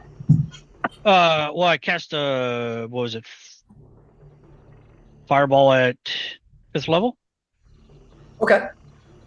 And then the elemental essence shard adds damage to afterwards, but my shit, what is it? Elemental Draconic affinity. sorcery. But yeah, elemental. Yeah, affinity. okay. That's what I meant to say. Got it. So what you're saying is you're incredibly specialized and it's made you wildly powerful. Understood. Love Yeah, it. but I can't do shit else so far. So, I mean, hey, it's working for you in this moment. Good job. You got that in Legend Lore. You're fine. You're doing great. You're killing it. Yeah, Tormada, you like stand up. You're like, how dare you touch me? Just like splash the area in an Arctic shelf that like just eviscerates, and this one that kind of stands up and is hissing and like pulling shards of ice out of its body. Just like don't even look. Just like blast ice back at him, and just like several shards of like solid ice just like through into his chest, and he drops dead, leaving just the one who's stunned by Drysrinn alone. I'm assuming the fire's out now. Oh, the fire is very much out. Yeah, you guys are all standing in pitch black at this point. Can I free action put an item on? Depends on the item. My mask so I can see in the dark. Yeah, sure. Just toss it down. So as I put it on, I'm going to be like, here, kitty. I'm sorry. I didn't mean to throw you. Kitty? Yeah. Okay. Beautiful. We'll get to the cat. Shirku just like pops his head up from behind the corpse. He goes, holy fucking shit. That was incredible. I've only seen anything like that once before. He looks for the last one that's going like video game stunned up on the rock, and Drysrinn's ready to just like box it. He goes, I will not defend with doing anything at this point. I'm gonna shut my mouth and stand by this tree. And that's exactly what he'll do. You go, healing anyone? Yeah, healing. There. How about that? Does anyone need healing? Okay. I'll make my way over to you. Excuse me. Coming. Oh, I only have 5 feet. Okay. And that'll be his turn. Oh, wait, I'll dash. Yeah. 15 more feet. That's a lot of corpses. Sorry. I'm on my way. On my way. That will be that. This one is going to be stunned, and that's the end of the bad guy's turn. So, Drysrinn, show us what you got. All right. Okay. We'll just do 2 normal elementally charged, advantage attacks. Yeah, very normal. You just like crash, thunder, shoot up some lightning up your arms. The stunned one's like, oh. Another 14 to hit. You have advantage. Yeah. I rolled 2 7s. You rolled a 14, you said? Yeah. No, okay, I rolled 2 7s added to 14. Very nice. Yeah, that'll hit. Wonderful. Another 5 cold. And then 1 more hit. And then we'll see what we do with that bonus action. All right, bloody. Beautiful. 15, 16. 22? 22 will hit? Yeah. And, yeah. 22 to hit. Oh, yeah. I'm just having fun hits. at this point. Yeah, I mean, yeah. Another You're allowed 7 to bully cold. assassins. 7 cold. Yeah. What do I want to fun Z? You can re-stun him know. and just keep beating his ass if you want.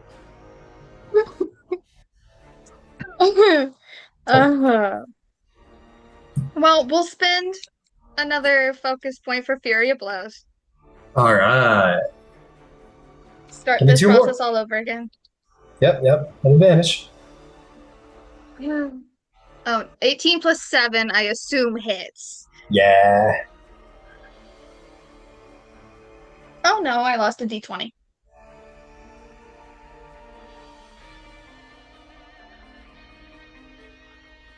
The other one's a 10, it doesn't hit.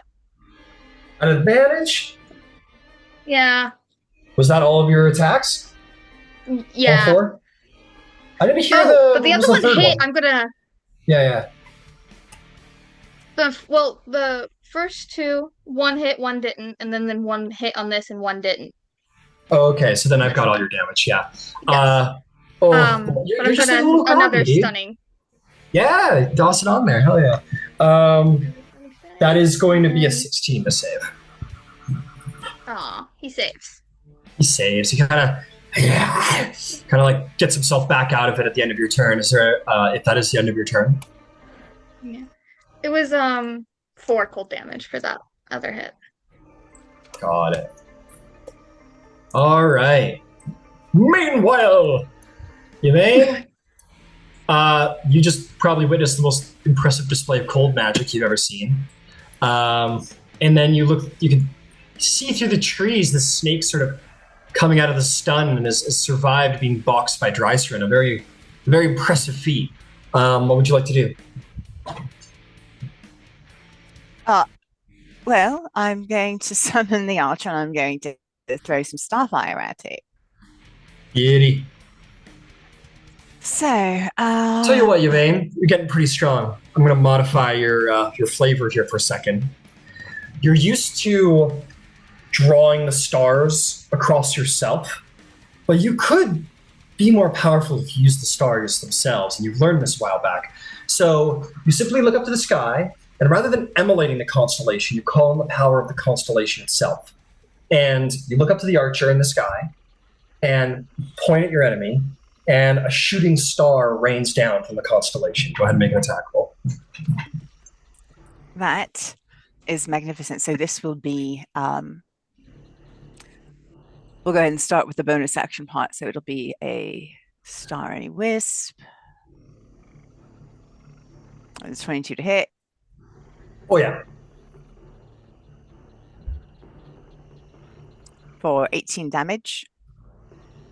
18 damage. And how do you want to do this?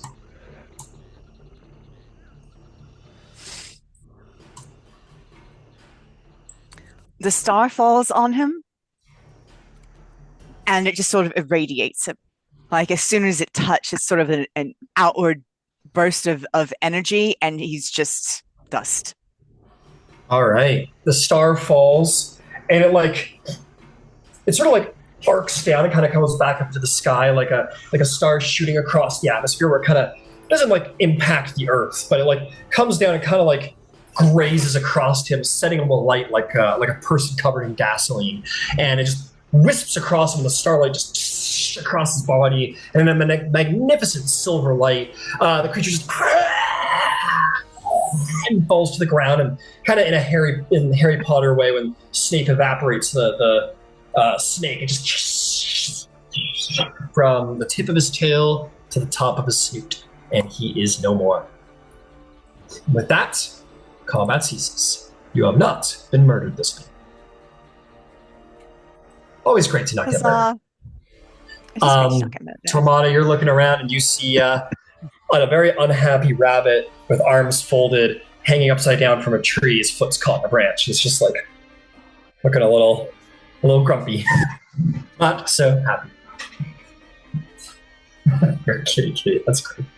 I'll help him unass himself from the tree. My bad, guy. Sorry. Right. He just kind of like hangs in your hand. Just kind of nods like this is what it is, and you put him down. Fantastic. Beverly's like, okay, okay. She's still coming down from that moment. Going from like dead asleep to adrenaline is quite a jarring experience. Jorman is like peeks behind the trees, like, oh, we're alive, wow. And yeah, Shirku will come over and he'll give you a slap, Drysrinn, for let's say 20 points of healing. Well done! Fist fighting a giant snake. I, like I said, I've only seen something like that not too many times. This one actually might be a first. Kraken's not included.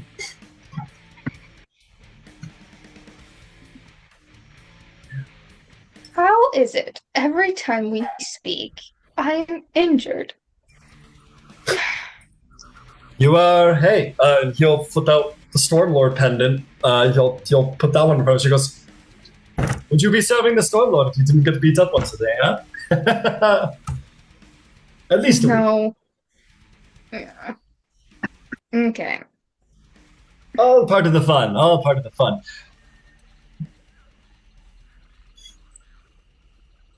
Yvain will come down out of her tree. Yeah, you're like, feet dangle. That was new. Oh yeah, that was fun. Well, Fun? well done. It's the middle of the night. Do we level up again? I mean, you just like drop like the Arctic shelf on them, and you summoned a shooting star, and you just, I mean, I don't know. That was very impressive, everybody. I can teleport now. I know that's because of hat, but still. But still, you can teleport, and you were amazing. You stepped the living hell out of that one. You did. You were You're rudely so- awakened, and you immediately stabbed it. I missed the. Okay, You're guys. so quick without your armor. I wonder sometimes if maybe your armor doesn't hold you back. Just I guys. Like you're so the way you went over that lot, you know that I would have fallen straight over. Oh my! You come on, guys! That's You cool. shoved the shooting star. You bombed them with ice, and I just stabbed them once. Wasn't that? Hey, Thank you. but given how big those are, some leather scale might be more your speed. You have a good bit of leather now. And Hey, Yvain will go grab her tools and start looking in their mouths to take their poison sacs and their fangs. all right, let's do a little animal breakdown here. I will Survival? tell you what, they're large creatures. I kind of base time on size. So I'll say it's not, I'll tell you, because it's not light activity harvesting a body, I will give you one, and it will not interrupt your long rest. If you want to do more, it will interrupt your long rest. But you could do 1 an hour, which is 6 hours. So by the time the long rest is done, you can have harvested all of them if you want it. Those are your two options: 1 and a long rest, or 6 and no long rest. Okay, we're gonna do the 6 and the no long rest. Seriously, she went from like awake to being grappled and has stakes. She's not going back to sleep. Come on now. That's fair enough. Yeah, everyone's gonna need a cool down. That's very fair. No, give me a no. minute. Tormada doesn't need a cooldown. He's got that covered already. Yeah, Not he's again. Quite chill. Yeah, you see him. He just kind of like looks at Bev and says, like I told you, I can only do one thing, and I do it really good. Anything else, I can't do. But wake me when it's my turn. And he literally just lays back down, sits up for a second, snaps his finger, relights the fire, and then lays back down and curls up. I was like, he's so cool. Wow. Okay, Yvain. I'm gonna need a nature check. Nature check to see if you can have the knowledge and skill to extract its pieces. This is a monstrosity, so its meat would technically be considered edible, but not tasty at all. Like pretty gross, in fact. I do want to cook them, but not to eat them. Since they're so fond of eating others, I wonder how they're used to smelling their own kind being cooked. That's all. But yeah. That's fucked up. Oh, actually, no. Sorry, I got to take that back. Well, roll your dice. We'll see if you know. Okay, so you said nature. Nature. 17. 17. Yes, you'll know what can be extracted from this body. The first thing is the meat is definitely not edible, and that is because these creatures are entirely immune to poison, and that is because they have poison in their blood. So if you were to eat the meat, it would poison you, and no amount of cooking could undo that, unfortunately. So you're like, yeah, not edible. You could certainly light them up, but I wouldn't recommend eating them. You are going to gain the following shit, which I'll just post in the Zoom because it's better than me just explaining it. You having to write it all down. So whatever I post here, just multiply it by 6. By 5, one of them was blasted away. That's right. 5, because one of them was blasted away. I'm going to have to send this to you in 2 parts because it's too long for one message. So, excellent. Yeah, we'll save the poison for later. We'll do the blood. So you are going to extract, first and foremost, it's blood, which is... you would, from what you've been told by Tosh, they are really into blood ritual, which means that they are not above using their own blood for ritual sacrifice or foul sorcery or dark magic. So there is magical power in the blood. In fact, transmutative power. So there is something there that could be really handy if you could figure out how to harvest it, but you would require probably either a skilled alchemist or a spellcaster who specializes in transmutation magics. Or one of these creatures themselves, but I couldn't imagine one of them is going to help you out. Okay. I've got to change all of them. I'm going to say Yontai. They're not called Yontai in this setting, but they're Yontai. So there's one. These vials expire in 7 days. And the second is Yontai venom taken right from the sack. The mouth sacks, to be clear. Same as for magic. I'm just going to delete the actual poison you can produce for now, because you're not a poisoner. Yeah, you're not proficient in the poison kit, so I'm just going to leave this out because the message can't take it anyway. It's too many characters. But these are your stats for Yontai Venom. So you will have these times 5. Make sure to account for weight.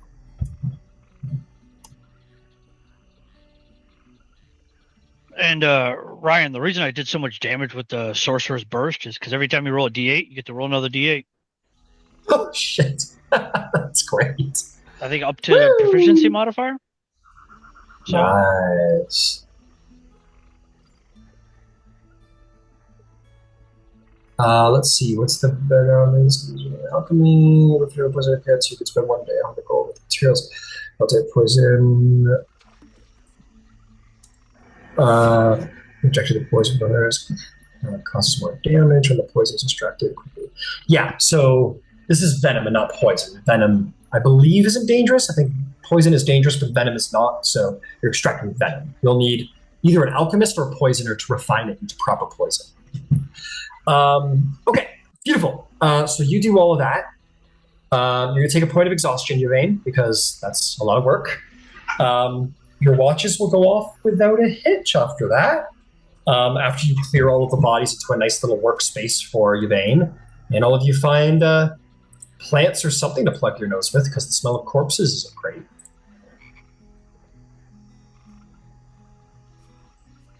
And just for Yvain's sake, I will have her gather up her stuff, and it will get general reposed.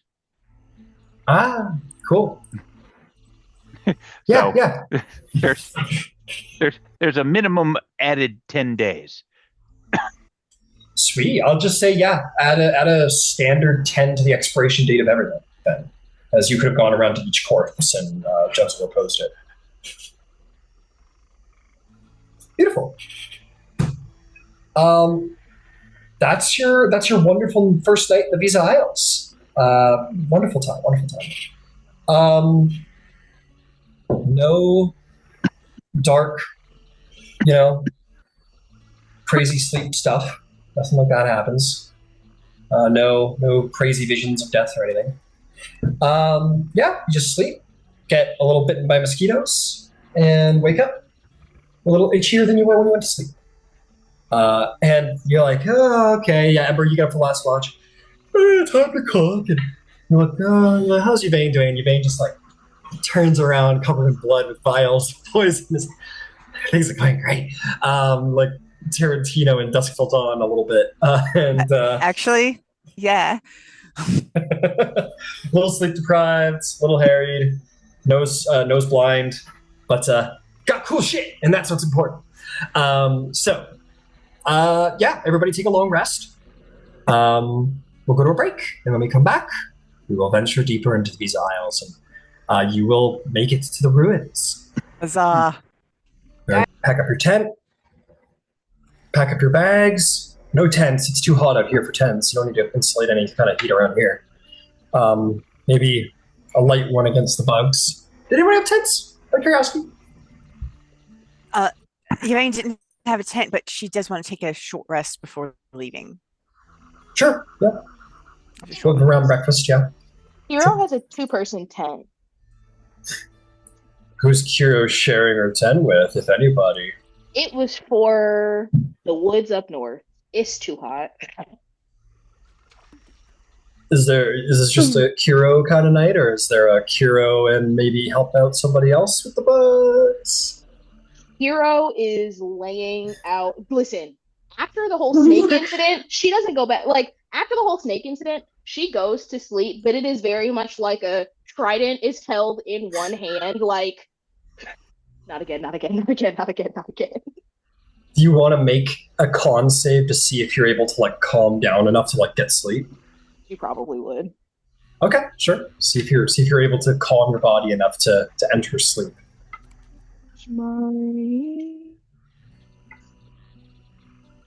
That's pretty good.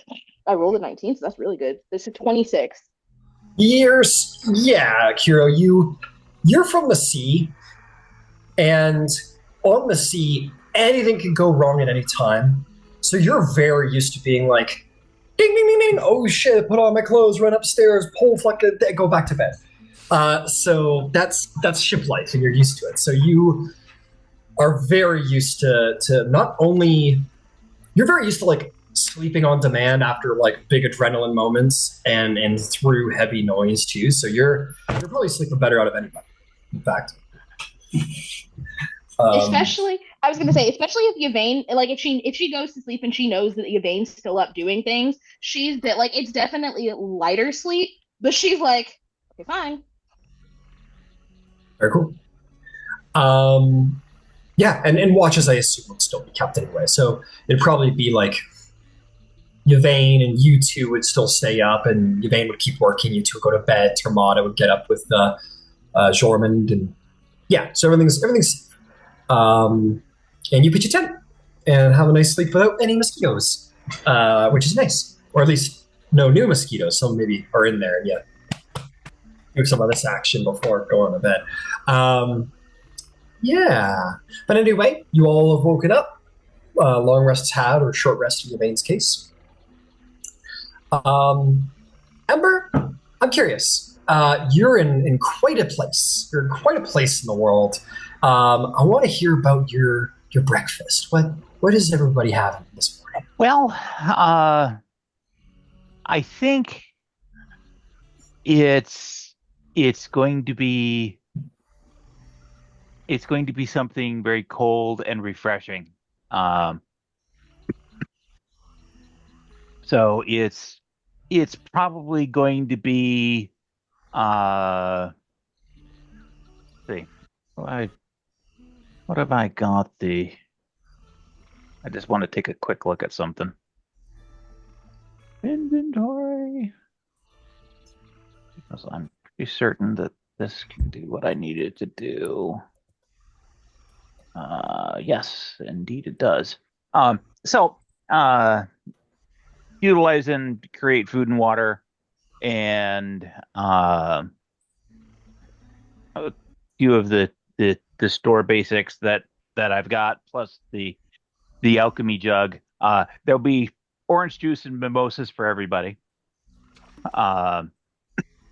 Because I can generate wine, so white wine. It's not exactly a sparkling wine, but it'll have to do. Right. We're roughing it. We're roughing it. I got a question for you. Yeah. You are the fire guy. Yeah. How are you cooling anything down around here? I am doing it the same way that I created our saddlebags of cooling by liberally using the shape water cantrip, which will let me freeze a 5-foot block of ice. All right, fair enough. That'll do the job. And you will be able to, make this meal lovely. Why don't you maybe a little cooking check? Why not? You have advantage because you've got the utensils and you're skilled with them. Let me know the skill you think would be most fitting. I think, given how Arcana-centric this is going to have to be, I think Makes that's sense. what I'm going to use. Fair enough. Makes sense. And that'll be a 27. That'll do. It's a bit of a tricky challenge for you. Whenever it comes to fire, it's innate. You just make that happen, and you got to be a little more crafty when it comes to the cold. But with a 27, you guys are all awakened to like this like frosty there's like the bongos going, and it's like that tropical. It's like, oh, it's so hot, and that refreshing mimosa situation comes for you, and you're all like, what? How does he? Because, God damn it, Ember, you did it again. And it's like, how did he do that? And you guys have a nice, cool, nice lunch, and it's probably very nice after waking up from the heat, especially you, Yvain, who's been playing with hot. They're cold-blooded, so never mind. But still very hot out. Still very hot. So yeah, you guys have a lovely breakfast. You know what? If I'm not mistaken, according to Xanathar's Guide to Everything, if you cook a really good meal, there's benefits, and I like to play into those sometimes to play up a good meal. Give me cooking utensils. Here we are. That is disguise kit. Here we go. Okay.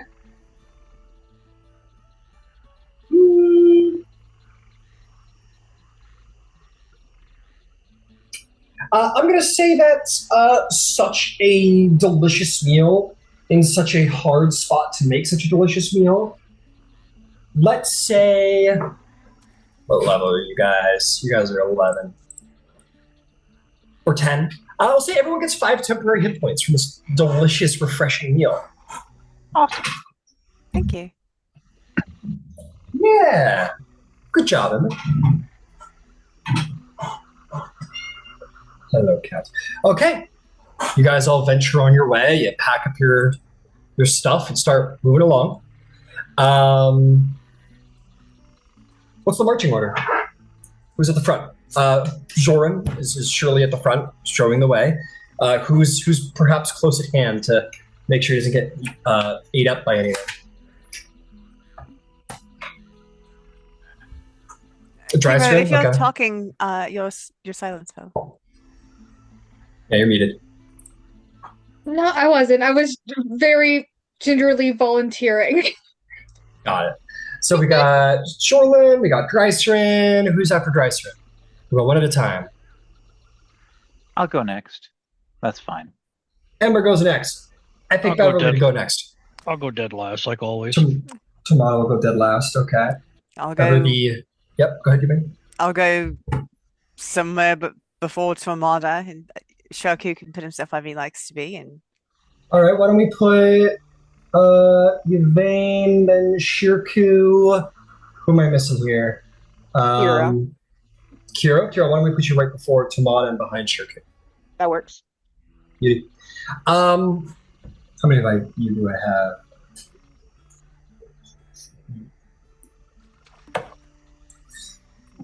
And as a point of remembrance, Armada won't drink the mimosa. He didn't say anything, just doesn't drink it. You eat the meal? As long as there's no alcohol in it, yeah. Okay. I will give you 2 temporary hit points instead. If you guys remember back when you first met him, he told you he doesn't drink alcohol. Cool. Sure. I'm gonna reroll that. Beautiful. Yvain will at some point look and be like, oh, I'm so sorry. Yeah, you don't like that. And she'll just take it from him and take it for herself. So What's sorry. your con mod there, Yubi? Yeah, at 3. 3. Yeah, you're fine. You're fine. You can have a number of drinks for free equal to your con mod before you have to start rolling for drunkenness. So you're fine. Yeah, you see him. He just pulls out a little cup and waves his hand over it, and it fills full of water, and he drinks it. I'm good. Thank you, though. I mean, great, great meal. But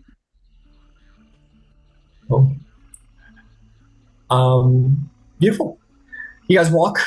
There's a certain point, very early, like within the first hour, that like maybe like you guys stop for like a quick bathroom break or something, and as you kind of guys sort of file back into line, Ember, no check required. It's right there. You notice that there is a rather large red-colored beetle attached to the back of Drysrinn's shirt that she doesn't seem to be aware of.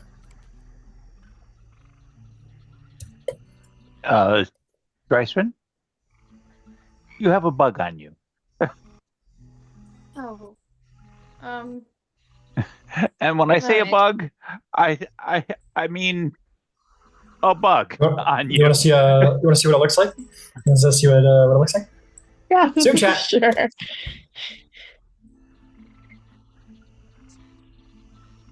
And it is it's about like from head to back, it's about 3 feet.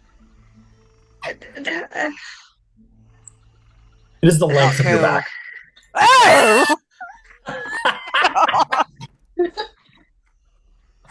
Can I like try and pull it off with my tail? Yeah, you kind of whip up with your tail. It's gonna work, but though it doesn't damage you, it does like nip you a little bit on the way out. Not enough to damage you, but like kind of bites at you, and then it kind of falls on the ground and kind of like scuttles around and reels itself back over and kind of falls away into the brush. He's the size of a cat. Sometimes being of the Storm Lord's faith is a challenge. Let's move on. Oh no, that was a little love nip from Melora.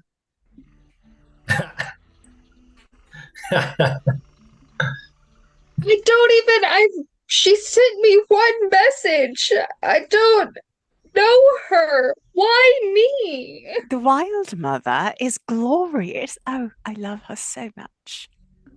No, I thought you said Alora.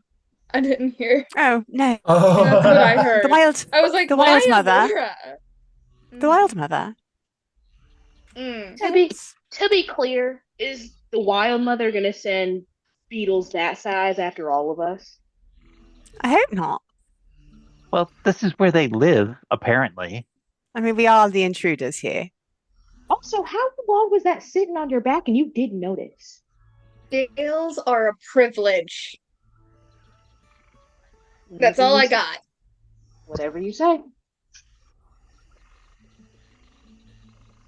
Never one to make a big deal about it. Tormada's going to cool himself way down just to make sure there ain't nothing on him. Yeah, Kira, you feel like, you being a water genasi, you almost start to feel like solid on your back. You're like extra sensitive to the cold. You like start to feel like a little frigid. Between this and yesterday, you know what? At this point, it's not mosquitoes. It's not mosquitoes, so it's better. And to be clear, at that point, Devane kicks off her druidcraft cantrip, and again, she smells like a hipster.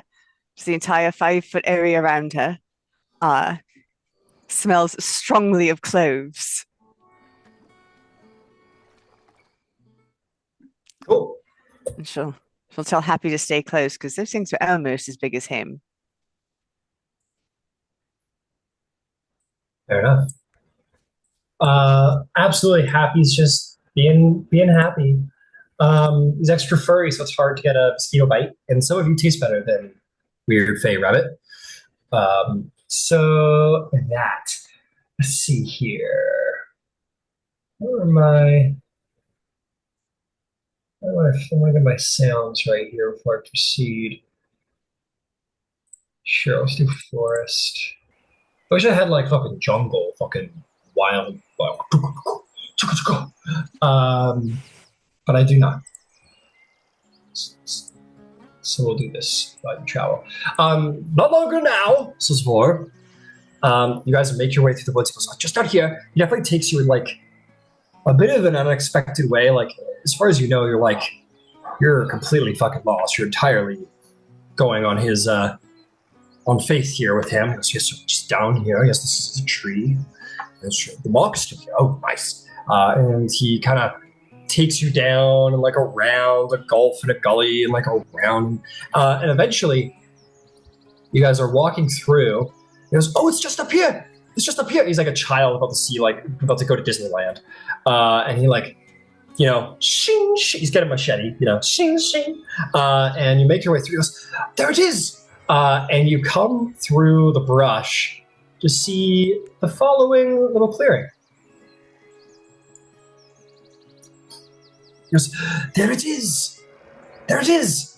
Ah, after all these years, it's the entrance to the Volscaris capital city.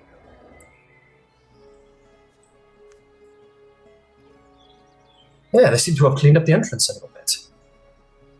And there seems to be more bones than there was when I first came here, too.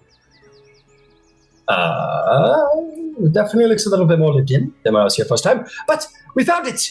This is the archaeological discovery of the century, maybe.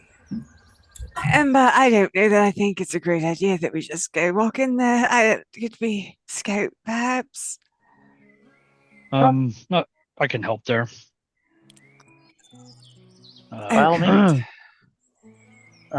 He'll pull out a bit of bat fur and you'll hear a pop, and then he just closes his eyes and says, I can tell you what I see in here, but I'll be kind of blind here, so keep an eye on me, please. Is there anything you wanted to do, Ember, before Tormada does this, since you were the one who was asked? No, that's fine. Okay. If it's too dark for you to see Tormada, let me know. All right. What is it that you're summoning, Tormada? Arcane Eye. Okay. You go a little blind here, and you're, basically Tormada seeming to have a mix of, you know, wild ice power and some divine power as well. Sort of becomes oracle blind, and Tormada, you feel yourself almost leave your body in a way, and your vision sort of shoots forward into the maw of this great thing. And I'm just going to take you through. You come into the main chamber here.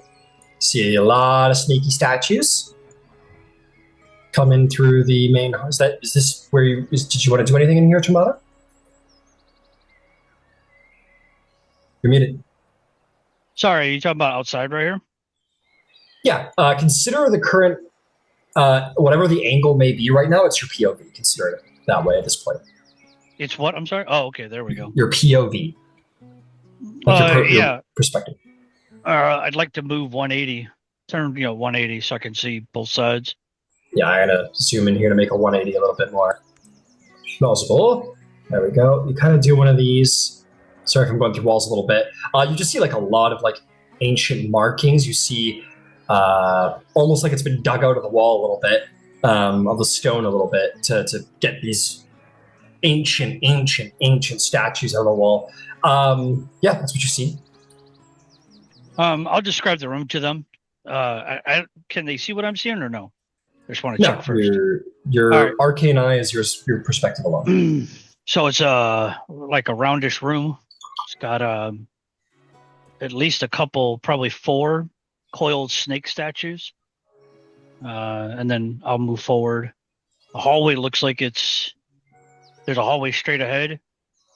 There's 10 snake statues, looks like, 5 on either side.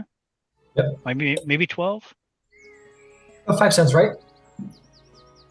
Yeah, you got it right. 5 on each side. There's bones on the floor, on the ground. There is a ceiling, by the way. It's opened up so there's light, but consider there to be ceilings. Is that an actual live snake right there, or a statue? No, that's a statue. And what's this thing like right in front of me, right below, right if you angle down? Oh, it is kind of like a monolith pillar here. This is where the description is going to be a little bit more specific than specifically what's on screen. Just pulling up description to give to you. If there are a lot of skeletal bodies in there. Oh yeah. Taldorei. All right, where are you? Sorry, bear with me. Here we are. Okay. Okay, so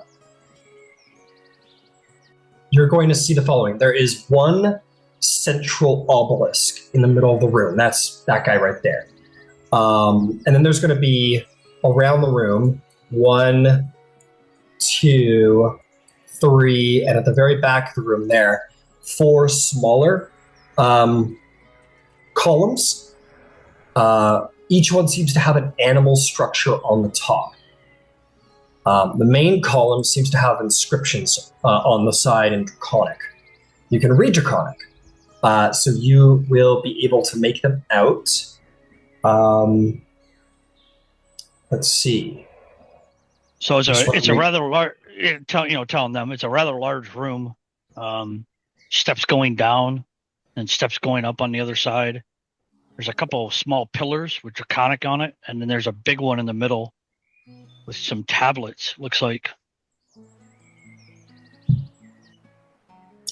Okay. Each of the 5 pillars seem to have a riddle in Draconic on.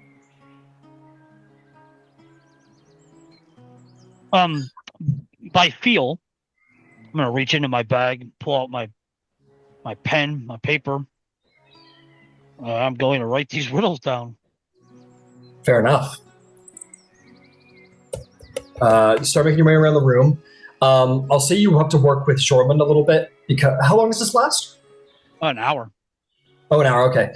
You have to work with Jormund a little bit because it is in a dialect you don't fully understand. But they shall go as so. First column, main column. You look at it, and it says,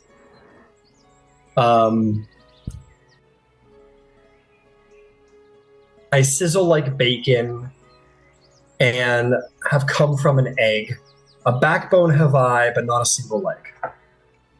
That is the first one. I will post these all in the chat as I go.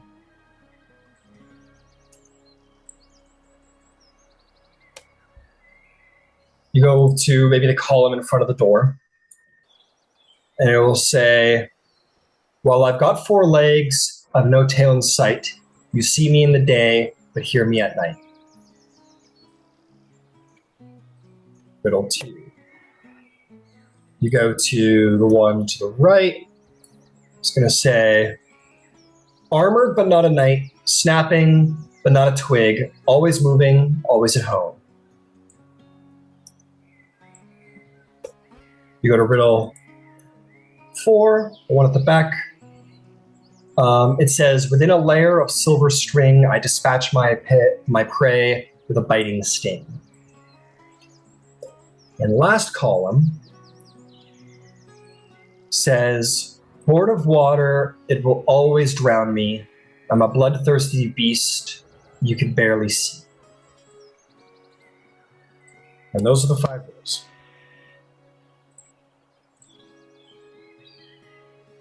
The moment the 4th is translated, Yvain immediately goes, "Spider."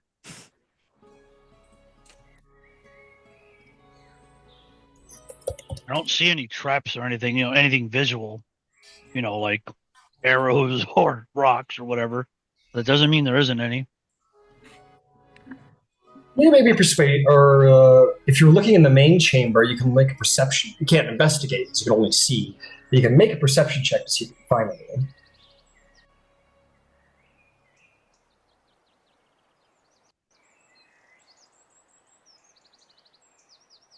Eight.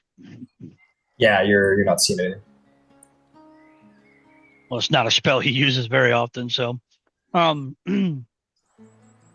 And there, when I was moving around, there are no other exits or entrances that I can see. Oh. Except for the ceiling, right? The roof is sealed. The only reason why it's open on Tailspire is to let light into the actual game, but it is sealed. Yeah, it is a sealed cavern.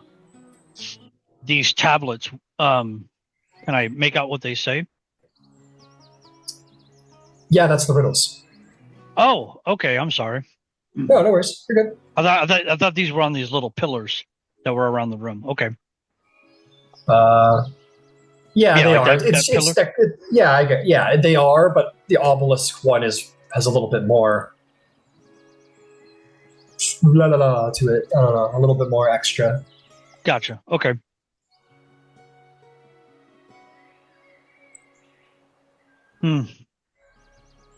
Anybody got anything they want me to try to look for? I don't see any traps, but that doesn't mean there isn't. I also don't see any moving plants or creatures.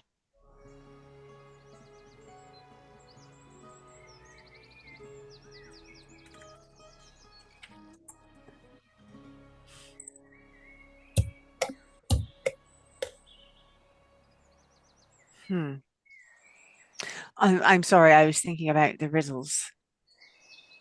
The second one's beastly. I'm actually not very bright, not very clever like this, so it's probably very easy, and I'm just slow. Based on how far the arcane eye can move, can I get a rough idea of the dimensions of this place, of this room? You want the dimensions of the room? Let's see. If you want to cross from wall to wall, it's about 125 feet. From, we'll say, the threshold of the door you came through to the back wall, that's about 120 feet. Okay.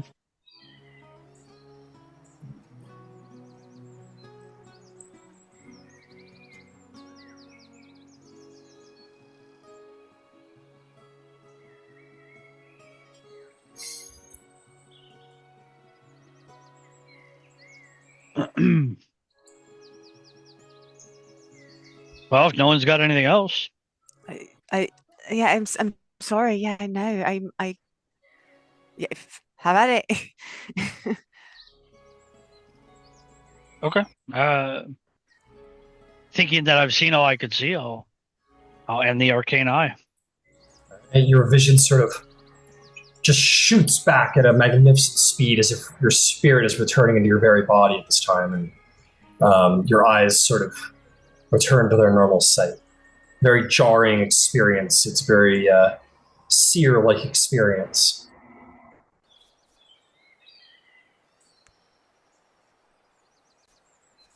Are you guys like standing in the brush, like on the outside, like not getting too close kind of thing, like right here?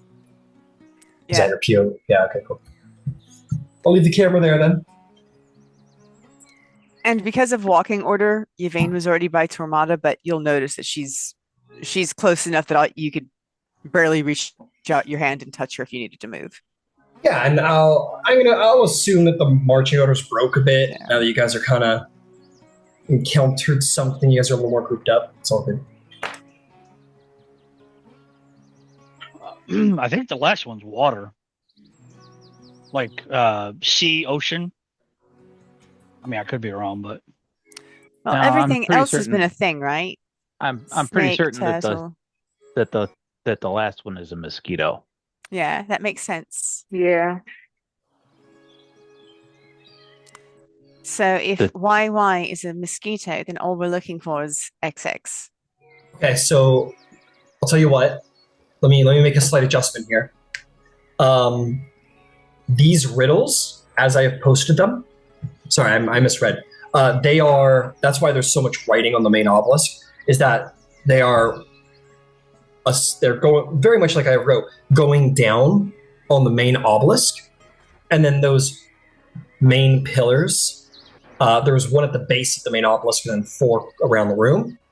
Each one has 5 sort of what look to be like stone buttons of some kind on them. And each one has the silhouette of a creature. I'm going to give these creatures to you randomly. There is a surprise, a spider. There is a frog. There is a snake. There is a turtle and some kind of small insect that you're all very familiar with at this point. XX is a frog then. Yes. Yeah, perfect. No, perfect. Yep. So each... Sorry, I realized I fucked that up too. So, in order, all the riddles, and then each pillar has a different animal around the room. That was it. Sorry, not buttons. I was like, that seems a little complicated. So yeah, each pillar is a different animal around the room, and then the riddles are in order as I present them to you. That's my official last adjustment to what's going on. I apologize. Can you describe that last creature one more time? It's a mosquito. Oh. Yeah. I'm dumb. I didn't see that. No, it's all good. I was just being a twerp in my description. You're all very familiar with the proboscis, thin-winged insect that has been stinging you for the last couple of days as a mosquito. As they're solving the riddles, Hiro just slaps one on the back of her neck and kind of tosses it off to the side. Yep.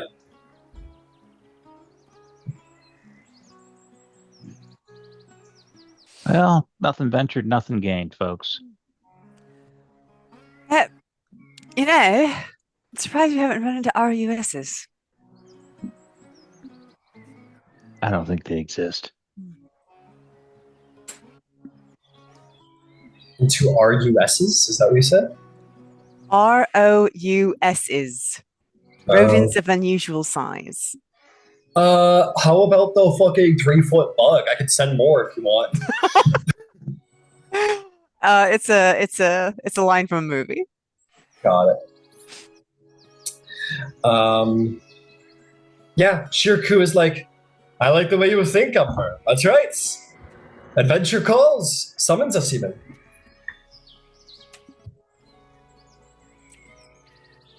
If they're getting ready to go in, Hiro will actually she'll push herself to the front, and then, because I completely forgot, I didn't forget that she had it, but she'll take the shield off of her back and kind of hold it in front of her, just in case. Bev will like come up and like do it too. She's like, Finch told me this thing called like phalanx once. We'll be like a phalanx together. Trident spear. That'll And work. yours is cooler. You have like three pointy ends. I've only got one, but still works. I've stabbed myself with all three of them before, trust me. Wow. That's wow. It's a talent in and of itself. I haven't stabbed myself with this spear yet. You're doing better than I am. This one. You guys can march forward cautiously together and step shield by shield. All right. You guys ready? You guys ready to take some steps into a pre-calamity ruin? Absolutely. Let's go. Well, Yeah. ready is a relative term. Are we going to do it? Uh, Absolutely. Are we ready? Yeah, maybe yes, maybe no. Technically, the second pre-calamity ruin this party has entered, if you recall. Or at least Oh, the last one. Ember and turned out Yvain. So well. Yeah, Yvain and Ember have been to one before. This one, Oh, wow. this will be the I first suddenly for the got rest of you. a huge kick of nausea. Yeah, except this one is explicitly an evil pre-calamity ruin as opposed to the last one. Okay, guys. You enter.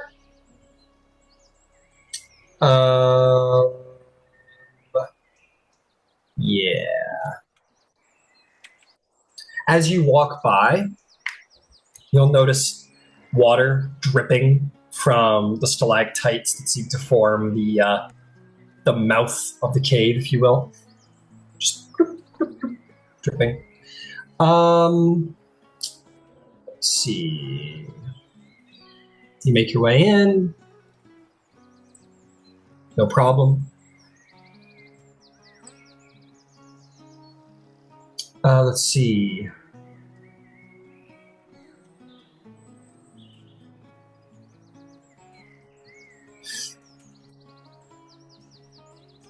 Make your way in. Hero. As you and Beverly step into the hallway, you feel a under your feet, a little descent of your foot, just like a half an inch, and the two golden statues just jut out and attack you.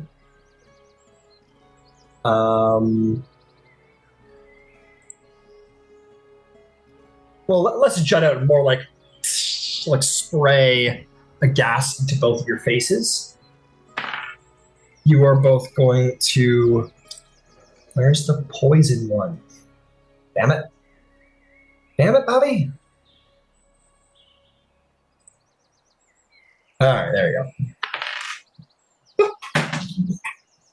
go. You're both going to take 13 poison damage as it sprays you in the face.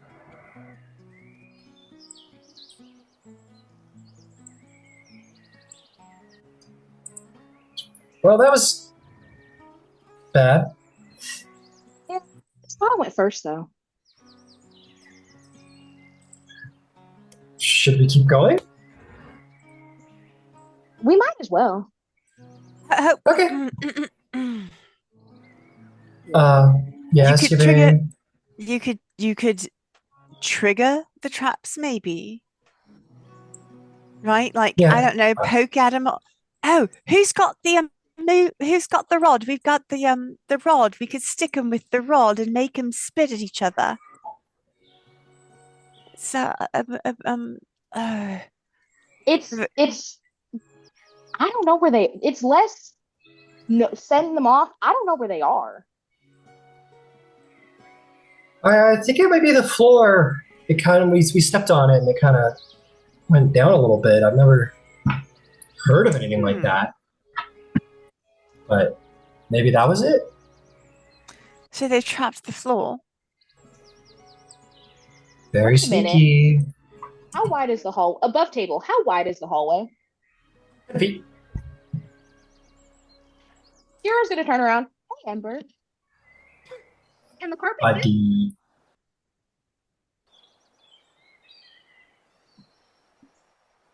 Ember?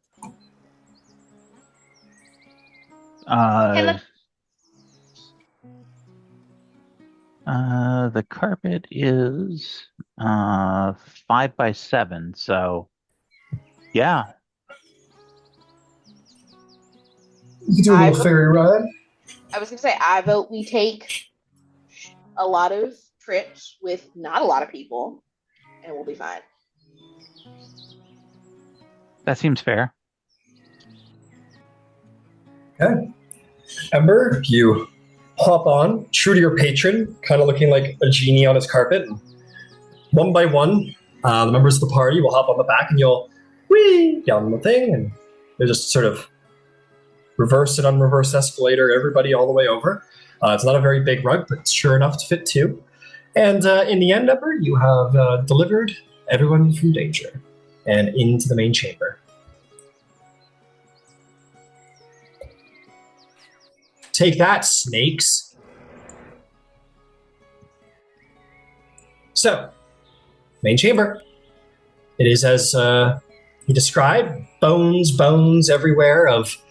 I only have one variety of bones to put on the floor, but they're like of rodents or like bits of insect or snakes. Not a lot of snakes, but some snakes. It's just like a variety of like jungle beast, basically.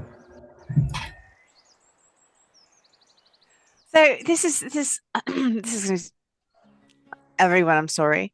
Yvain would like to make check, maybe a nature check. Do these bones look like they've been digested, or just like they died and rotted? Make a nature check. Thank you.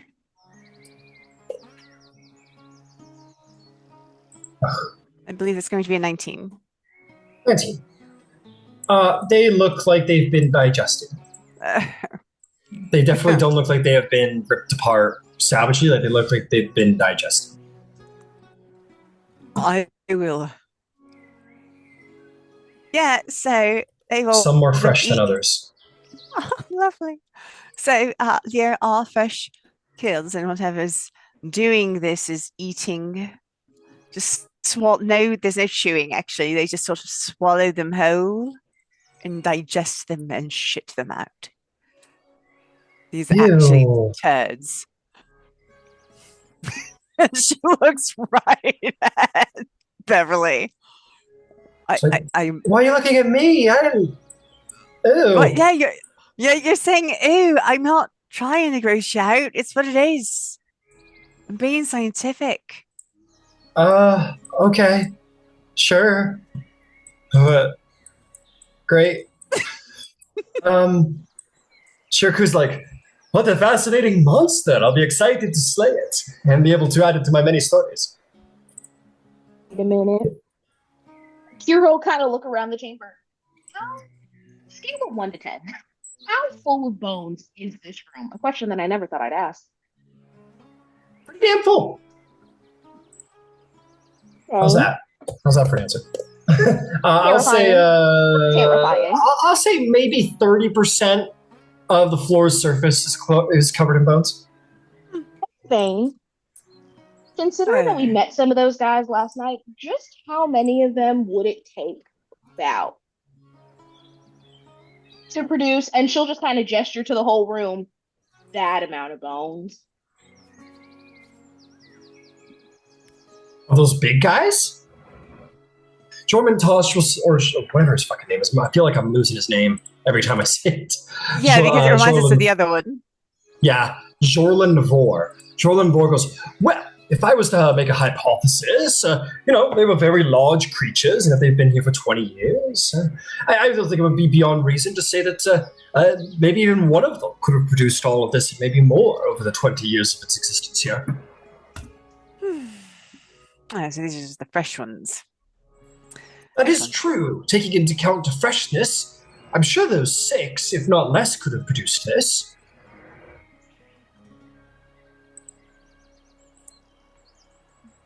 Is that the answer you wanted? Was that not the answer you wanted? It is. I wanted an accurate answer. Okay. Go ahead, Drysrinn. Could I do a religion check just with seeing the riddles and tablets and monuments? For what specifically? Like if these are related to a religion? Yeah, like if this is like a worship thing. Okay, set up make here. make me a religion check, sure.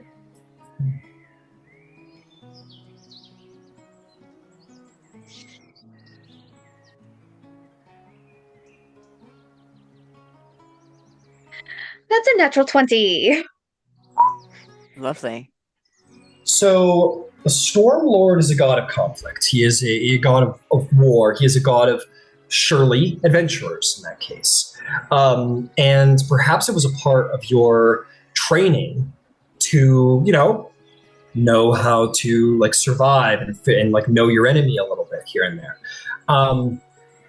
Which came into play that maybe you learned you have a little bit of dungeoneering knowledge in your brain. Nothing about this room suggests to you worship specifically. It's sort of like worship adjacent. You expect that this is not the main chamber. This is not the main chamber. This is more of an antechamber.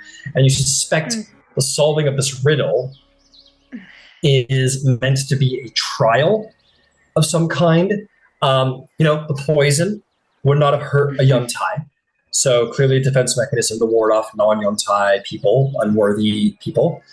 The cave itself, the mouth of the cave does look serpent-like, clearly a sign of worship. The interior here is maybe meant to fool or confuse, but at the end of the day, this is an antechamber, and you expect that this too is a test of the mental worthiness of those who walk in here to show that anyone who either hasn't been handed the answer is, not so dim-witted. This is a jungle, which is very interesting because all these creatures sort of align with the jungle, a jungle environment, which would suggest that this place has always been jungle, even pre-calamity, which is very fascinating. And this is to suggest that anyone who could solve this riddle would probably have to be a native in order to get through. So perhaps this is a defense mechanism against foreigners who don't understand the local flora like a local would. So this is a test to stop people from getting to the main chamber.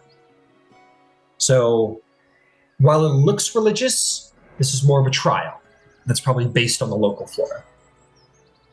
Or fauna, excuse me. Yeah. Not plants, animals.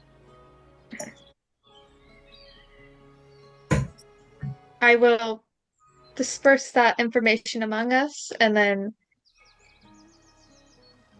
ask if anyone can tell how to proceed with doing this trial. Jolene goes, yes, no, we made it through last time. Let me look through my notes here. Where are they? Come on. And he's flipping through his notes furiously. He goes, where the bloody hell did they go? And he goes, all my preparations. And he's like looking through, and he goes, give me a minute.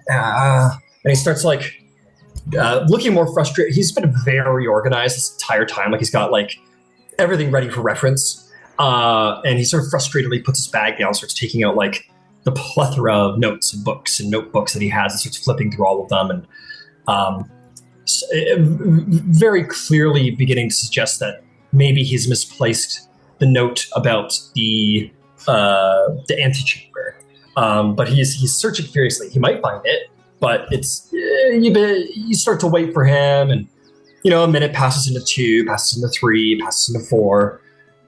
You figure you don't know if he's going to find it, but he will continue to look. Well, in the interim,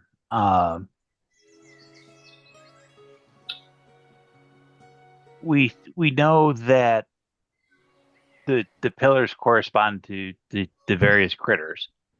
Yes. Can we, Yvain, you know better than I would. but are the bones closest to a given pillar more like the creature depicted on that pillar? Like, are there more turtle bones at the turtle pillar as opposed to the frog pillar? I will go look. Maybe an investigation check.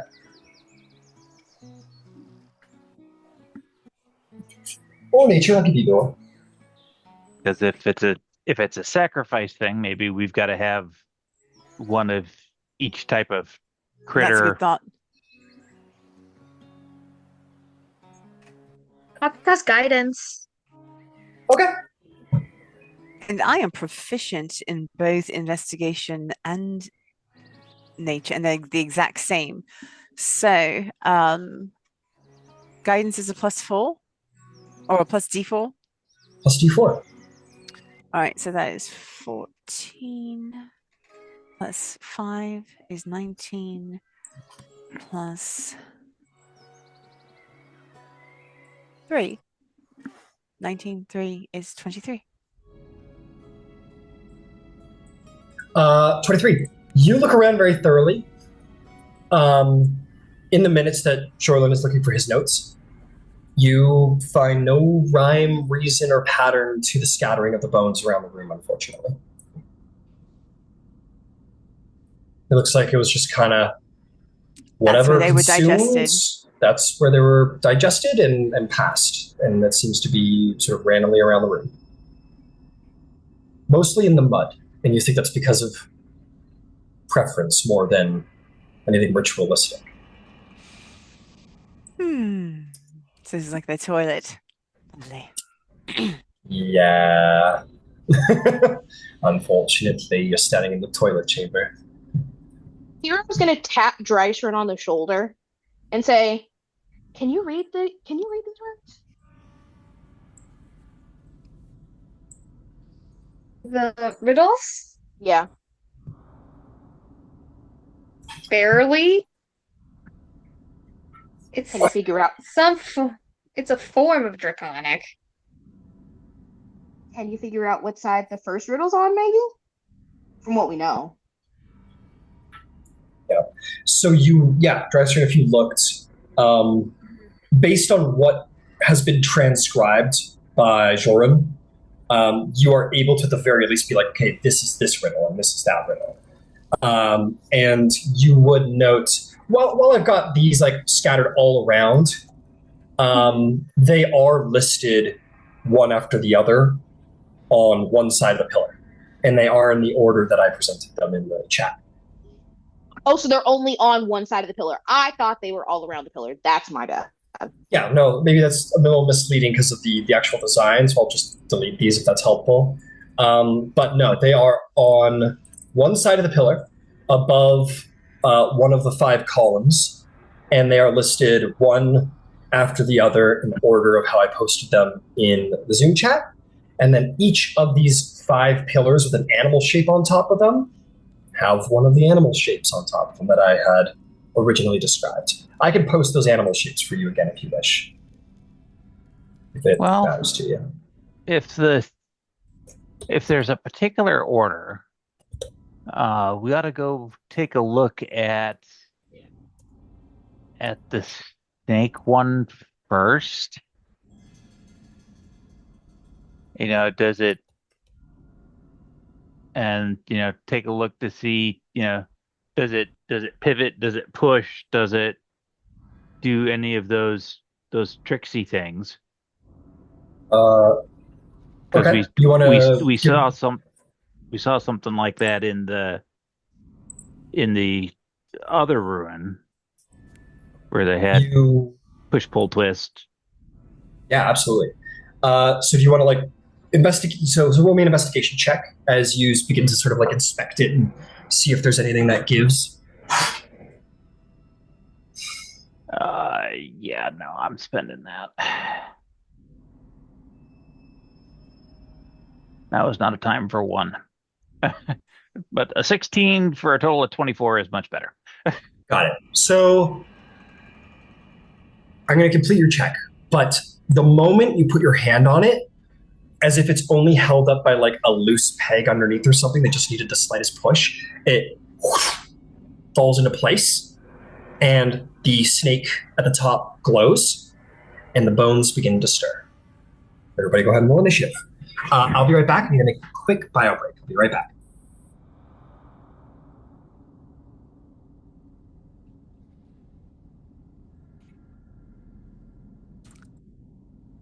This is why I'm glad we have a paladin.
Sorry about that, guys.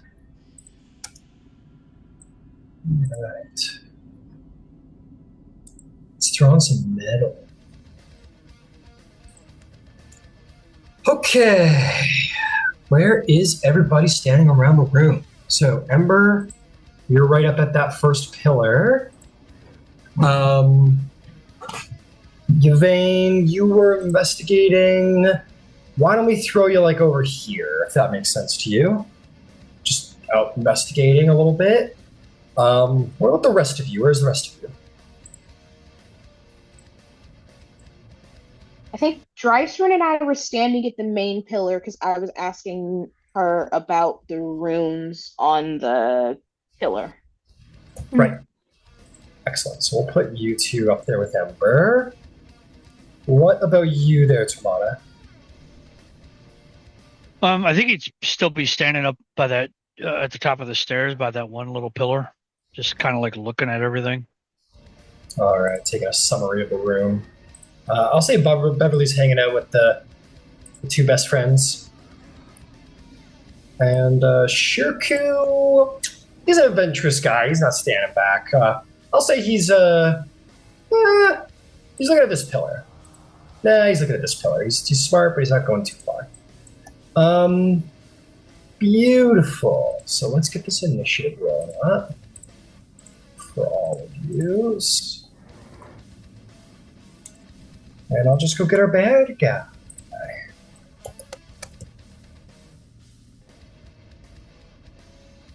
Yeah, there he is.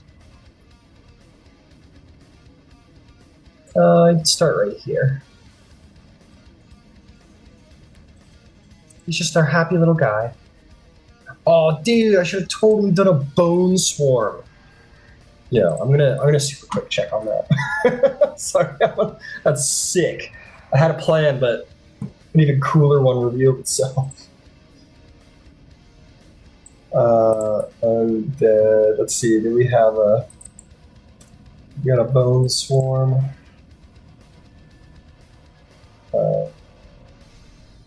Come on, mythic layer cell. Just type in swarm here. Swarm. Give me that partner content.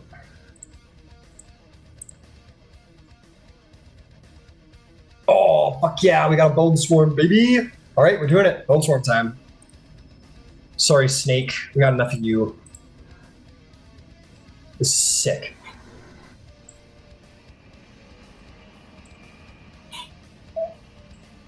Okay. Let me roll some initiatives and we'll get to it. Shikurin rolls fucking really fucking good. Beverly rolls really damn good. It's fine.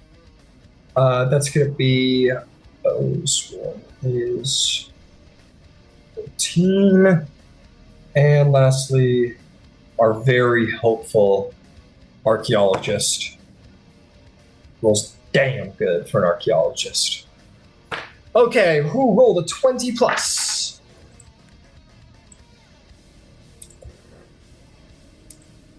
I did. What'd you get? 25. That is impressive. Okay. The boots are very helpful. Sure they are. Nice. Shirku is going to be after you then at a 23.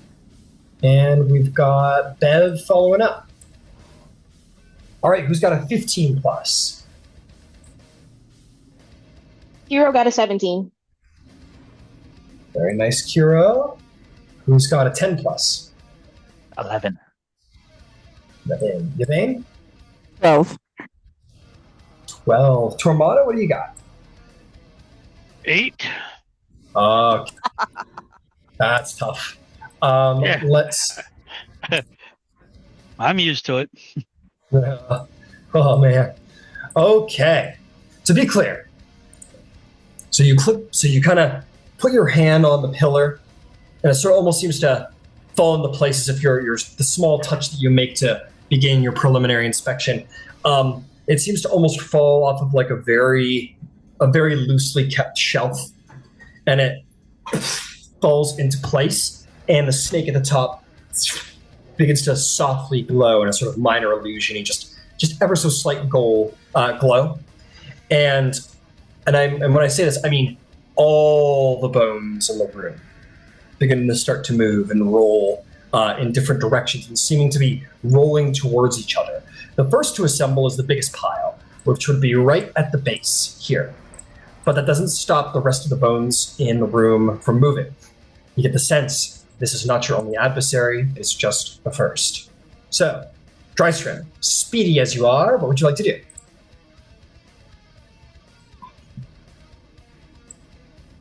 I'm looking for Toll the Undead. Toll Dead? My cleric thing. Channel of Divinity. Turn Undead. Oh, turn undead. That Very was clever. where my brain was heading. No, very clever. Very clever. Okay, turn undead. What's the radius? 30 feet. Ah. DC 30 14 Wisdom saving throw. If the creature fails its save, it has the frightened and incapacitated conditions for 1 minute, and for that duration, it tries to move as far away from you as it can on its turns. This effect ends early if the creature takes damage, if you have the incapacitated condition, or if you die. Got it. Wisdom, right? That would be a 14 to save. Well, beats it. It's so strange. It's like every bone in the swarm has its own mentality. Some of its body sort of retracts, but others sort of, and there's no the only screeches that are made is the sound of bones sort of kind of like ripping across other bones. But you hear the and the creature, though retracts for a moment, seems to have the will to push forward and keep fighting. And it is not pushed back. The bones, however, on the ground that are all coming together, while they have not consolidated into a proper creature yet, they do sort of retract away in the most immediate direction away from you before coming to assemble. So it does sort of create a wave of fear in the room, but nothing that actually holds, unfortunately. And then, I mean, totally. Well, that's turn the undead. Is that a spell, or is that just me presenting my holy symbol? That is just a feature. Yeah, that's just a little Stormlord power. What was it? My brain had a reason for it. What was it? The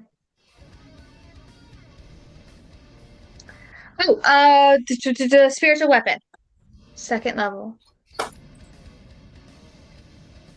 You're doing gonna spiritual summon weapon. that. Okay, gotcha. Yeah. What does your spiritual weapon look like? It's ridiculous, but I think it's a lightning bolt. That's not ridiculous at all. That's sweet. You just That's summon what it a is. straight up lightning bolt. Fuck yeah. I'm pretty sure. We'll just say that the flavor is that while it is indeed a lightning bolt, we're going to put one on the field so we know where it is. We'll just say that like whenever you do that strike, it comes from you across the field. Well, I can immediately make 1 melee spell attack against a Magnificent. creature within 5 feet of the weapon. So you just like punch, and the bolt like hits the ground and like ricochets up at your enemy. Go ahead and make an attack roll.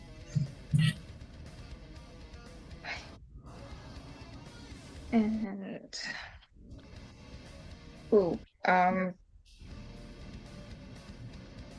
what's 8 plus 6? 14. Oh. Oh, 8 plus 4. 6. You're Yeah. right. 14. I was like, no, I thought it was good at math. Okay, yeah. 14. 14, unfortunately, does not hit. It does shoot at the creature, but it does kind of disassemble itself so that the bolt goes right through the hole and then reassembles itself. Yeah, That'll be my turn for now. understood. Shirku goes, "Oh, you're making friends as always." He goes, "What was the second riddle? 4 legs, no tail in sights. Oh, frog. Oh, that's me. Haha." And he'll just straight up like Sparta kick the side of the thing, and it'll and the creature atop lights. He goes, "I hope that's good." Okay, what's next? Armored but not a knight, snapping but not a twig, always moving, always at home. Who am I? Anyway, that's too far for me.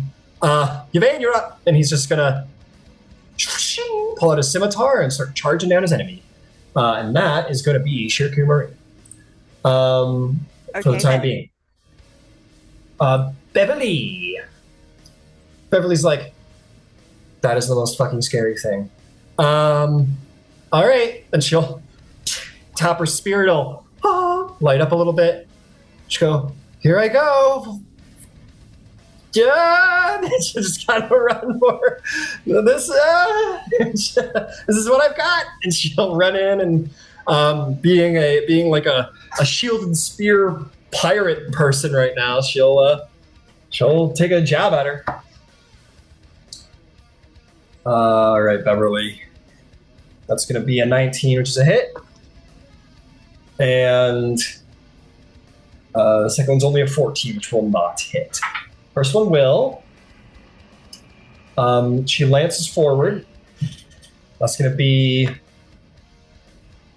10 points of damage, but as she spears, it only cracks through some of the bones, and is going to kind of sort of bounce around them a little bit, as it's hard to get like a direct pointed shot on like a pile of bones, so it will be considered resistant, and it will only take 5 points of damage. The second shot she takes, as she tries to just quickly jab the same spot twice, as she was taught, it is able to sort of open up for the second shot in time, and she goes straight through that like opening, and she goes, that doesn't really seem fair, sir, ma'am. Shoreland Boar is gonna go, oh fuck, you're nuts. I will help this time. Let's see here. Damn. Okay, fuck. Here I go. And he is going to, I'll be back for you, precious notes. I'll go here. I'll go, the hell dash, because you can't see it. I'll get out of your way, Mr. Aurora Concordant. He gets over here, goes, okay, next turn, you better watch out, for I'm going to, and that'll be his turn. Kiro, you're up.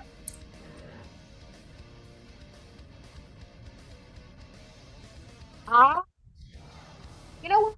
The bones have got to go. The bones have got to go. I am going to move forward. The bones have got to go. There's too much happening. The bones have got to go. Can I? This is another question that I never thought I'd ask. Can I flank the pile of bones? Unfortunately, a bolt of lightning is not considered a creature, and thus cannot be flanked with. Go ahead on them. But Let's try though. Oh, but Beverly is. The creature's back is kind of to the wall, unfortunately. So, you know what? You could. Let's see if you got the distance, because if you could get into that back corner. Oh no. Okay, here we go. Yeah, sure. You can get into this back corner and flank. Yeah. perfect. Then I am going to. Oh, that would be better, but no. We're gonna see how this works. I am going to hit it with my trident, but I am going to cast Booming Blade, which gives me an extra D8, which is so fun. So Nice. I think I roll like I normally do. Wait, so I am flanking? Sure are. Advantage. I love advantage. That's great. 13 plus 8 is 21. That'll hit. Hopefully. What damage type is this? Is piercing, Thunder. right? Oh, thunder. The trident is piercing, and then booming blade adds thunder damage onto it. Okay, give me them separately because they'll have different effects.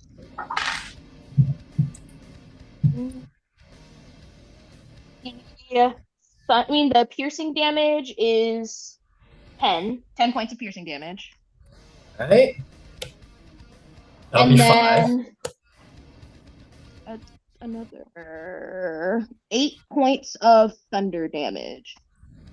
All right. Thunder damage goes by just fine, but much like Beverly, the prongs have difficulty making purchase on something that made of bones as opposed to flesh. I figured. Okay. Bonus action. So Booming Blade. Mhm. Quick question about Booming Blade. Does it give you bonus damage, or does it kind of like hit them when they move? So when you get it as a cantrip, when you start out, it just hits them when they move. But because I'm a high enough level, I get to add thunder damage when I hit it, and it hits it when it moves. So it'll take an additional 1d8 if it moves 5 feet before the end of my next turn. Got it. Magnificent. Okay, beautiful. It is all of these bones here, sort of like it's a lot of bones to wrap around. So I'll just say that like underneath it, there's this like the ground seems to almost like vibrate as if it needs the pressure to remain contained. If that pressure were to go away, there would be a blast of thunder. For right now, that's it. Beautiful. It's bone swarming time. That is a weird thing to say, but it is what's going to happen now. The creatures are going to look to... Let's see who the lucky winner is. I'm going to roll a little even odds. Kiro, even or odds? Even. If the creature could look in a direction, it looks at you and kind of... and it moves into your space and engulfs you in bones. Beverly's like, and opportunity attacks. Wait, no! And she just kind of tries to spear it, but it goes a little wide. Or again, it sort of like kind of cranes its mass back to avoid her strike. And it engulfs around you, Kiro. And it's going to take some attacks. The first thing it's going to do is do a Death's Embrace. I love partnered content. It's so much more terrifying. That's going to be a 23 to hit. Hits. You are now considered grappled and restrained. And that's it. The bones just sort of wrap around you and just like hold you tightly. And as it does so, a number of more sharper broken bones are going to sort of swirl through its interior and just start trying to lacerate you. And that is going to be 26 to hit. Yeah, that hits. Oh. Got it. Okay. I got to roll it over here. It's a lot of damage. Hang on. That's just what everyone wants to hear, right? Listen, this is why I made sure. You take 38 points of slashing damage as a number of broken bones just start ripping through and around you. And then the bones just sort of and lift into the air with Kiro inside of it. This is awesome. Okay. Whee! It goes up into the air. No cheering. And They're it's screaming. going to yeah, just we're inside. It's a little boxed in right now. Good. There's a lot of use. And it's going to I think make its way over to you know what, Ember? You've been doing a lot of shouting. So it doesn't like sound. So it's going to sort of flutter. So I think it'll fly over your head for the moment. It'll just be like right there, hovering up in the air, with Kiro sort of like restrained and like there are rib cages like sealed around your arms and bones like femurs pushed up against your arm and just like holding you in the air magically. Horrific nightmare fuel. I'm so happy. Yvain, what would you like to do? Can I shoot at it and not hit Kiro? You can certainly try. That's not my favorite answer. I'm not going to lie. However, we're going to do our best. So, all right. Yeah, I need to roll my mystical omen. Yeah, go for it. Wheel of Woe thing. And it's a 4. Yay. It's an even, so I can add things. Okay, so I am rolling. I'm gonna take a bonus action. It's Starry Archer. And then this is what I'm going to roll. Oh, fuck. All right, so that's a 1. She's tired. A 1. That was the 1. To hit? Yes. I mean, I can add things to it, but yeah, it's a natural 1. Yeah. All right, we got a couple of friends this could possibly hit. Beverly's a little behind cover, so I'll spare her. Give me a D4. Roll me a D4. We'll go clockwise. 1. Roll me an attack roll in Tormada. He will have half cover, however, because he is in an elevated position. I love that. Well, friendly fire. Well, the very good thing is I'm rolling like shit, so give me a moment for that. Because it is a 4 plus 9 minus 2. So 13, 11. 11 to hit Tormada. I don't think it hits him. I don't Are think you so. asking Either. me if it hits me? No. I have a 17. Okay. Yeah, okay. This blast goes off Tormada, and you I'll say it hits you, but you got your scales. So it hits you, but the blast just kind of bounces off of your scales without effect. But Yvain, you think you hit him. Sorry. I'm gonna look at her and be like, really? Well earned. Anything else, Yvain? Oh, that was my bonus action. I still have an action. Because that was my starry form. So I can still do my guiding bolt, which is what I'm going to do. All right. I'm not going to roll that dice again, though. No, fuck that.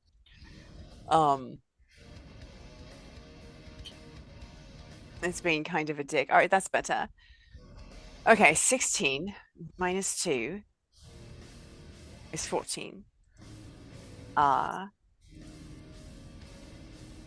Plus 11.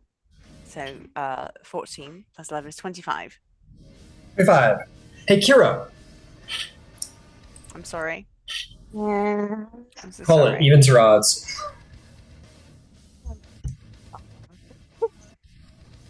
Evens or odds? Odds.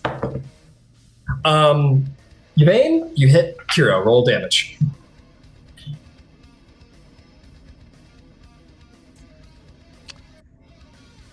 Oh, did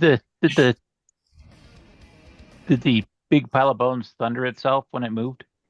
It certainly did not. Give me that roll, Kira. Thank you, Ember, because I forgot. I was busy getting swallowed up by bones. And I understand how that might distract you. I got distracted. That is 8 points of thunder damage. All right, it takes 8 points of thunder damage, and Kiro takes 20. I'm so sorry. 20 And points of radiant damage. 20 points of radiant damage, and is glowing now. Easier to hit. It's glowing and easier to hit. I'm so sorry. So sorry. All of you might as well get your hits in now. It's the trick to do it. Okay, for the record, having exhaustion helped you in this case. Man, I need to use more partner content monsters. I'm just taking it all as Galdrick had a conference with the Wavering Queen. I was like, hey, so I told her about what you said, but you got to test it before she gets there. Nice. Mr. Van Zyl? Bonus action. I should have Feet of Flame, and I'm going to give myself a fly speed of 30 because I can. And I am going to take a move and move me 30 feet towards the turtle. Oh, yeah. Okay, there's 30 feet. And then action is Unseen Servant at the turtle and Very knock clever. it over. Because it does not take much. Yeah. Fantastic. So it was a bonus action to fly, I assume? Yes. Yeah, and an action to Unseen Servant. Very cool.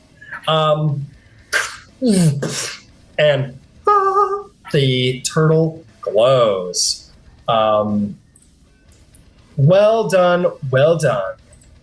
You guys have a lot of these pillars done. Is there anything else for you, Ember? No, that's all my action economy.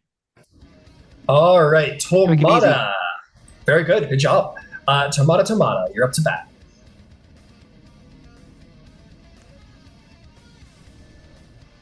So what are we doing? Knocking these statues off? Seems so. But you know what? I don't know. He doesn't know what the hell's going on. Fair enough. We'll focus on trying to get Kiro out. Okay. You know, Kiro can't be restrained if Kiro's frozen in a block of ice. It's hard to hold someone who's frozen. That's an option. But I actually cannot make somebody into a block of ice, unfortunately. Yeah. Oh. Yeah, I'm sure you'll find a way.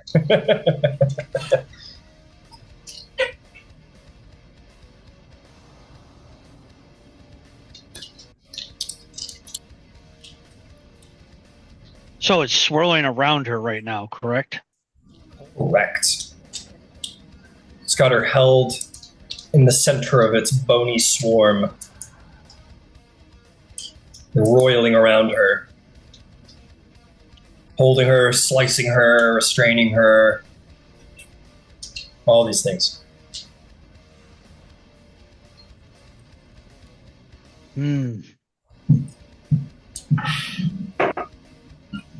What's a conundrum?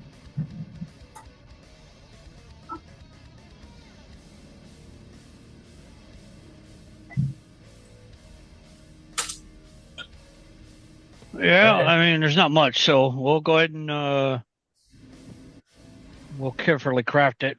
5th level fireball, aka ice ball. We'll see if we can't get it. But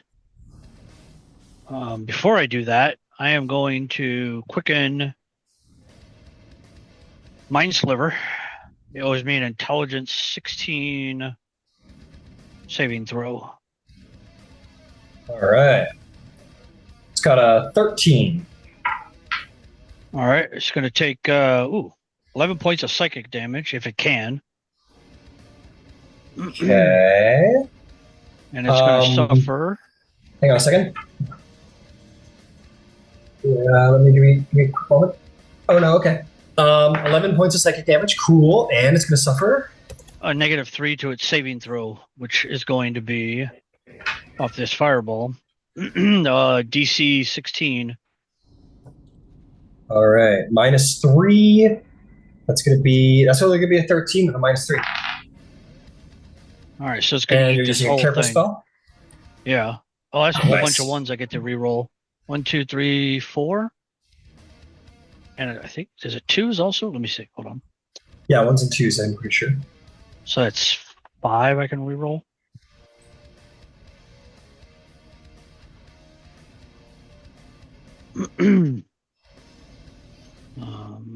So let's see.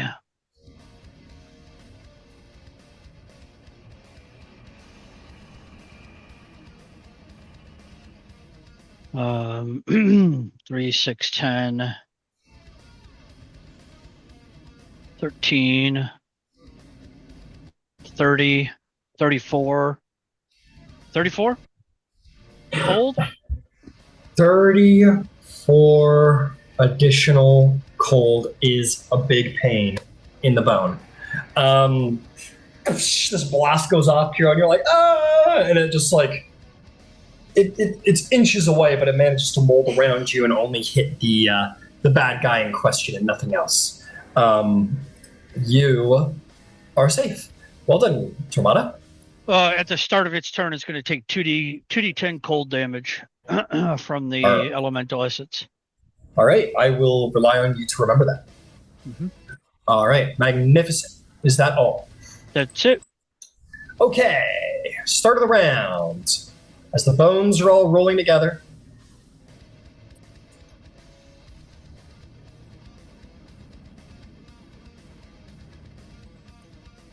Two more friends appear.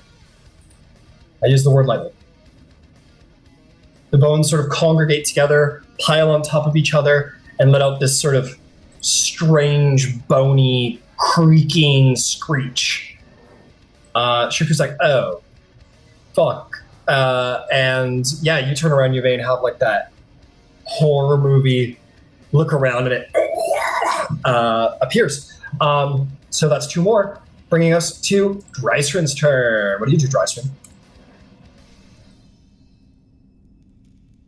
Okay.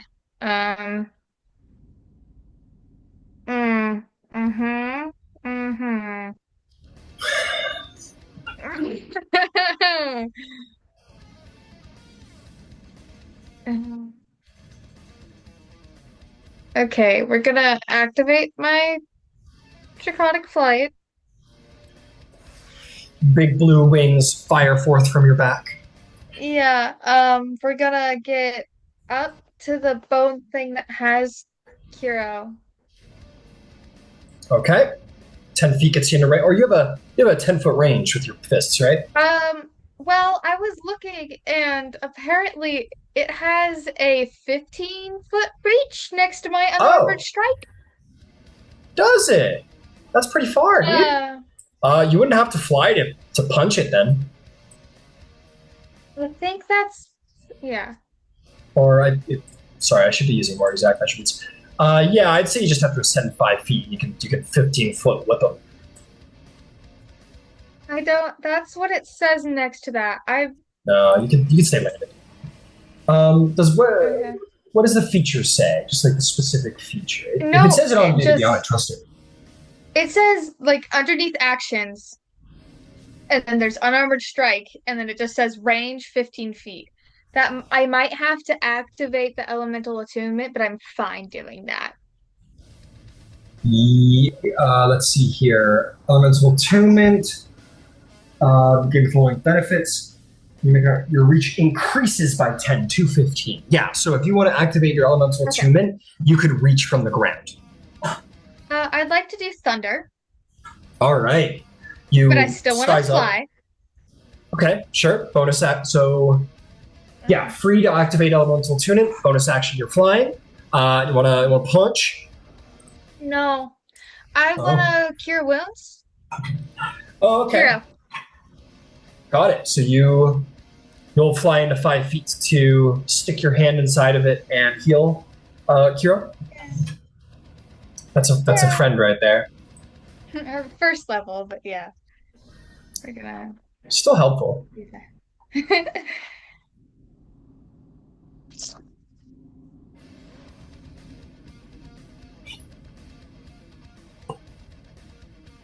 Six. So not a lot. Nice. I'm up there now. It'll be fine. Nice. Well done. Is there anything else? No, that should be it. All right. Shirku's like, well, all right. And he's going to bring the sword, and he's going to go, this is going to hurt. He's just going to run over, and he's going to play whack a scary monster on the head, which is a game.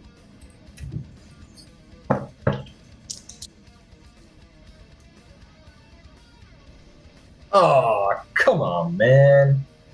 What are you doing? So he's gonna 7 and an 8. He is going to hit once, unfortunately. Oh no, yeah, he'll hit twice. So my apologies. Very close calls, though. Very, very close calls. Get the slashing out of the way because it's what we halved. So 6 4s 10 reduced to 5. 4 plus 4 is reduced to 4. And he'll throw a big ol' smite. And because it's undead, he's going to get a little extra damage. And why don't we put this to second level, both? So 6, 12, 18, 23 radiant damage on the first smite. Second smite is... it's going to be another 18 radiant damage. And there's like a ribbon of radiance that follows his blade, and he does it again. Another ribbon of radiance, and the creature screeches in pain as the blade cuts hard through its swarming features. He says, "Okay, come on, you big bitch. This is gonna hurt. I know it. Let's do it." And he just kind of like gets ready for it to hurt him. Beverly's like, "Oh no, Kiro! I don't know how to help you. I want to throw my spear. It could hurt you. Oh shit. She just throws the spear. Fuck it. She'll attack. She's gonna hit. Kiro, call it. Evens odds. I hesitate to do this. Odds.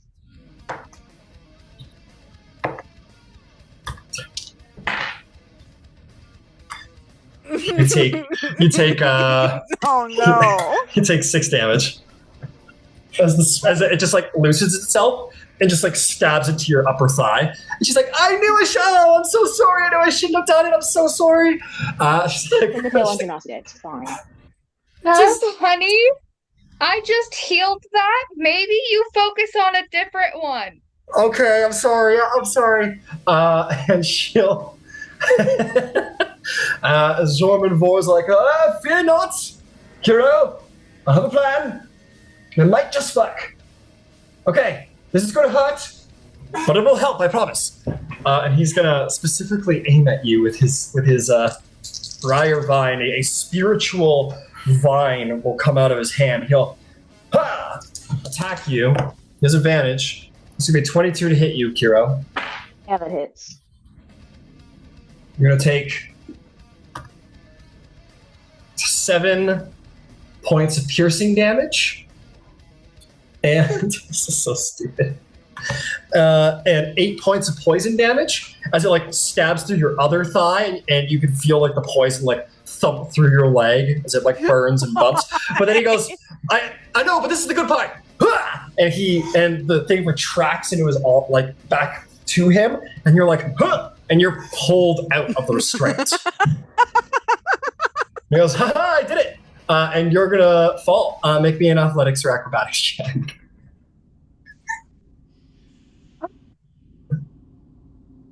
The athletics. I'm good at that. I did it! I saved you! Oh, I'm supposed to be good at that. What's 7 plus 8? Why is that so awkward? 16, 15. 15. You fall 20 feet, and you don't save, unfortunately. DC is equal to the fall. And you're going to land prone as you hit the ground pretty fucking hard. And you're going to take 8 points of bludgeoning damage as you hit the ground. And Sean's like, "Oh, I'm sorry. I couldn't think of how else to get you out of there. But you're free now." At least I'm out. I shouldn't do combat. That'll bring us to your turn, Kira. You're laying there, spear in one leg, a spectral vine in the other. Just rended, goddamn, by sharp bones. What do you do? Beverly's like, oh my, she's like right over to you. She's like, oh my god, I'm so sorry. First of all, she's gonna sit up, and if the spear is still in her leg, she's just gonna really calmly, just like yank it out and hand it back to Bev. Thank you. I'll use half my movement to stand up. I'm assuming it's within 20 feet of me. I'm firing off. Is there anyone underneath it? You can move to make it 20 feet beneath you if you move 10 feet to get directly beneath it. Oh no, I'm making sure that there's nothing immediately adjacent to it, because this is going to hurt. Nothing's adjacent. Oh, actually, Drysrinn is in melee range of it, if that's what you mean. Then we're not going to do that. We're going to go for plan B. I am going to guiding bolt it at 2nd level then. I'm magnificent. Go for it. Yeah, fair. Very long day. And it's not even noon. 22 to hit. That'll hit. Roll some damage. Oh my god. Oh, this is the first time I've ever cast a spell, I think. 9,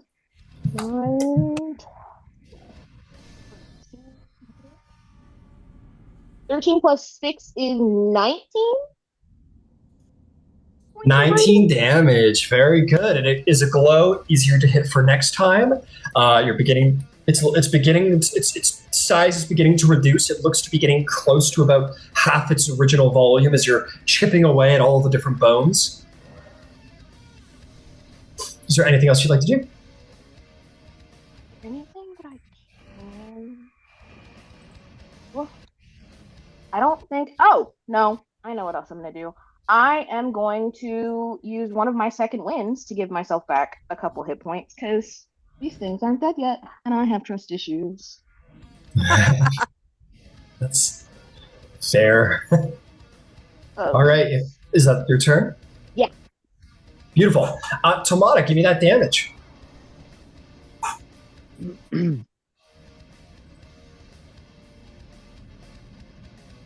8 cold. 8 cold. I got some good news. You have reduced it to half of its original swarm size. It is smaller now, and looks to be about half its strength than normally was. Well done. So, with that, it's going to move into your space, Drysrinn.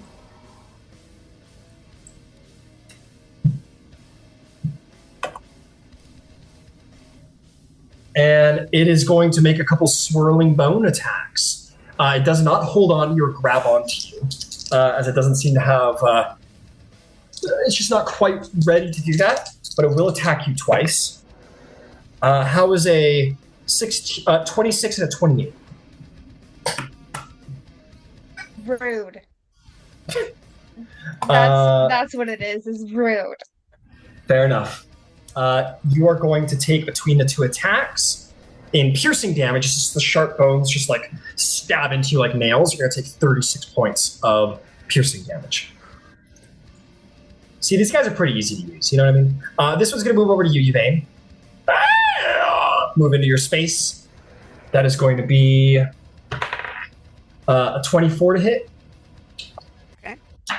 You are grappled and restrained. He's going to take you for a little fly. Whee!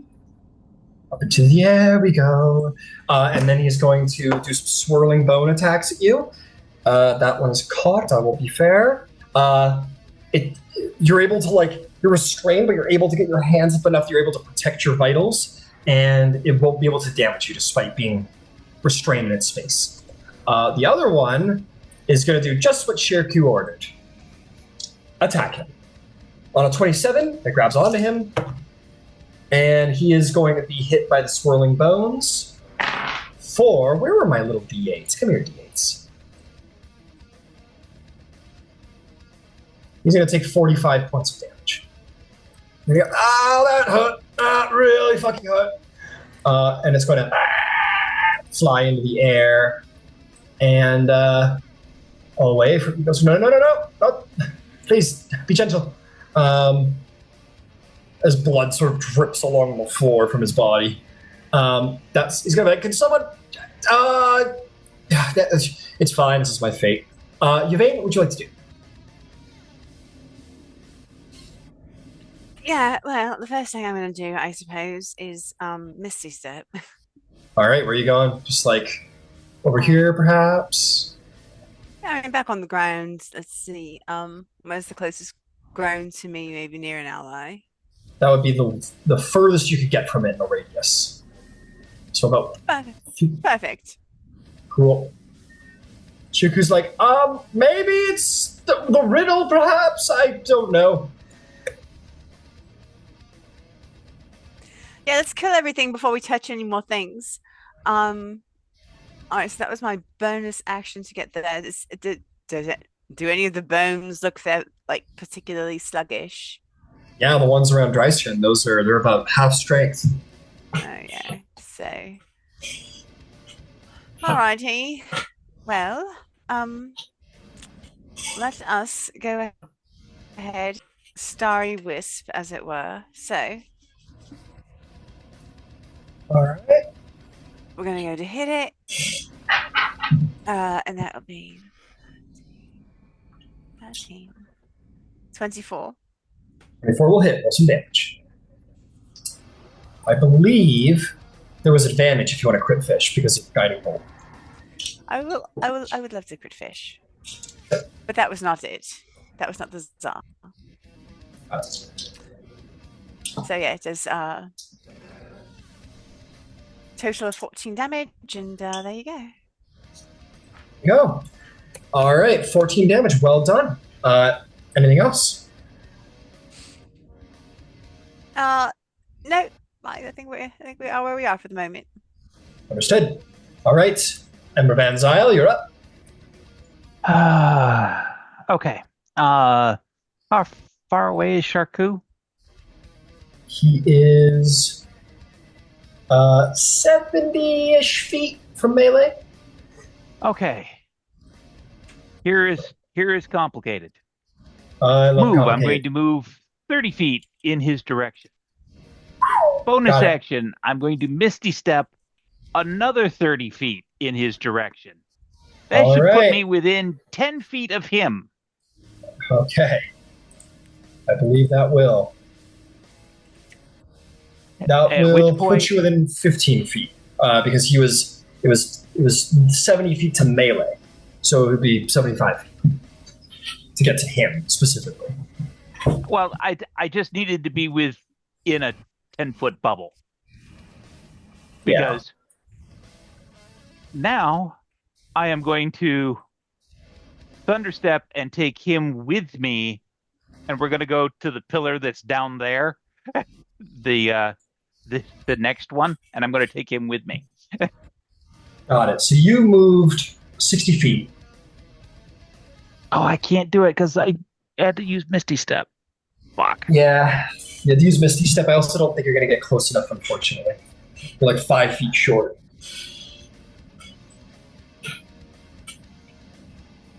Well, 70 feet to melee. Oh, it was 70 to melee. Okay. Yeah, sorry.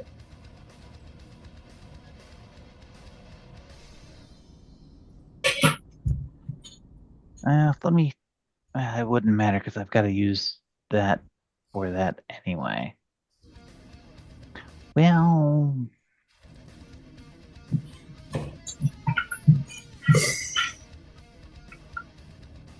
As a note, there's still bones on the floor that are rolling together into more piles. There seem to be rolling into 3 more piles, but it seems to be like growing to be the end of the volume of bones in the actual room.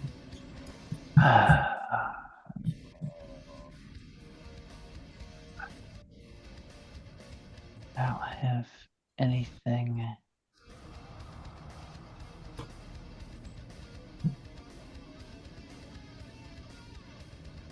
I just got a flying of 30.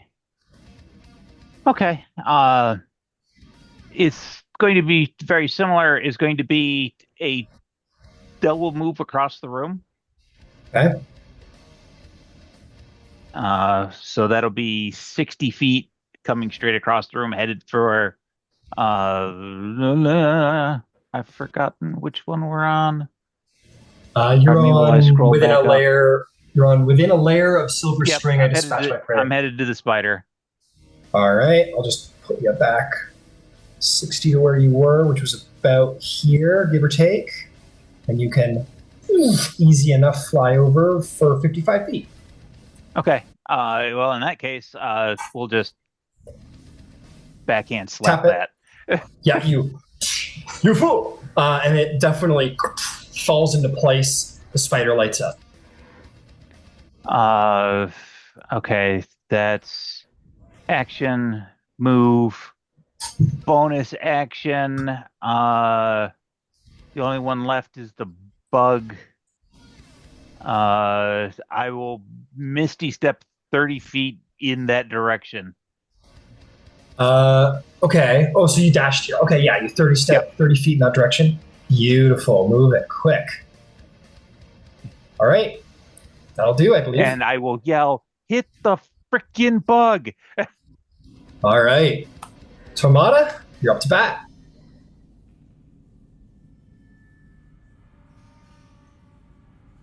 Guessing the bug is behind me. You turn around, look at the pillar, and there seems to be a mosquito sitting on the top of your pillar. How high up is it? Within reach. Okay. I guess I'll take my action and knock it over. Free action. Very easy. You kind of like go over, and as you're like leaning up to actually touch the shape and kind of lean on the pillar to kind of get on your tiptoes, that's all it takes. And you push the pillar and the mosquito lights up. And the moment it lights up, all of the bones just fall to the floor, completely disassemble. And the floor will slide away right here and reveal hidden stair steps down below.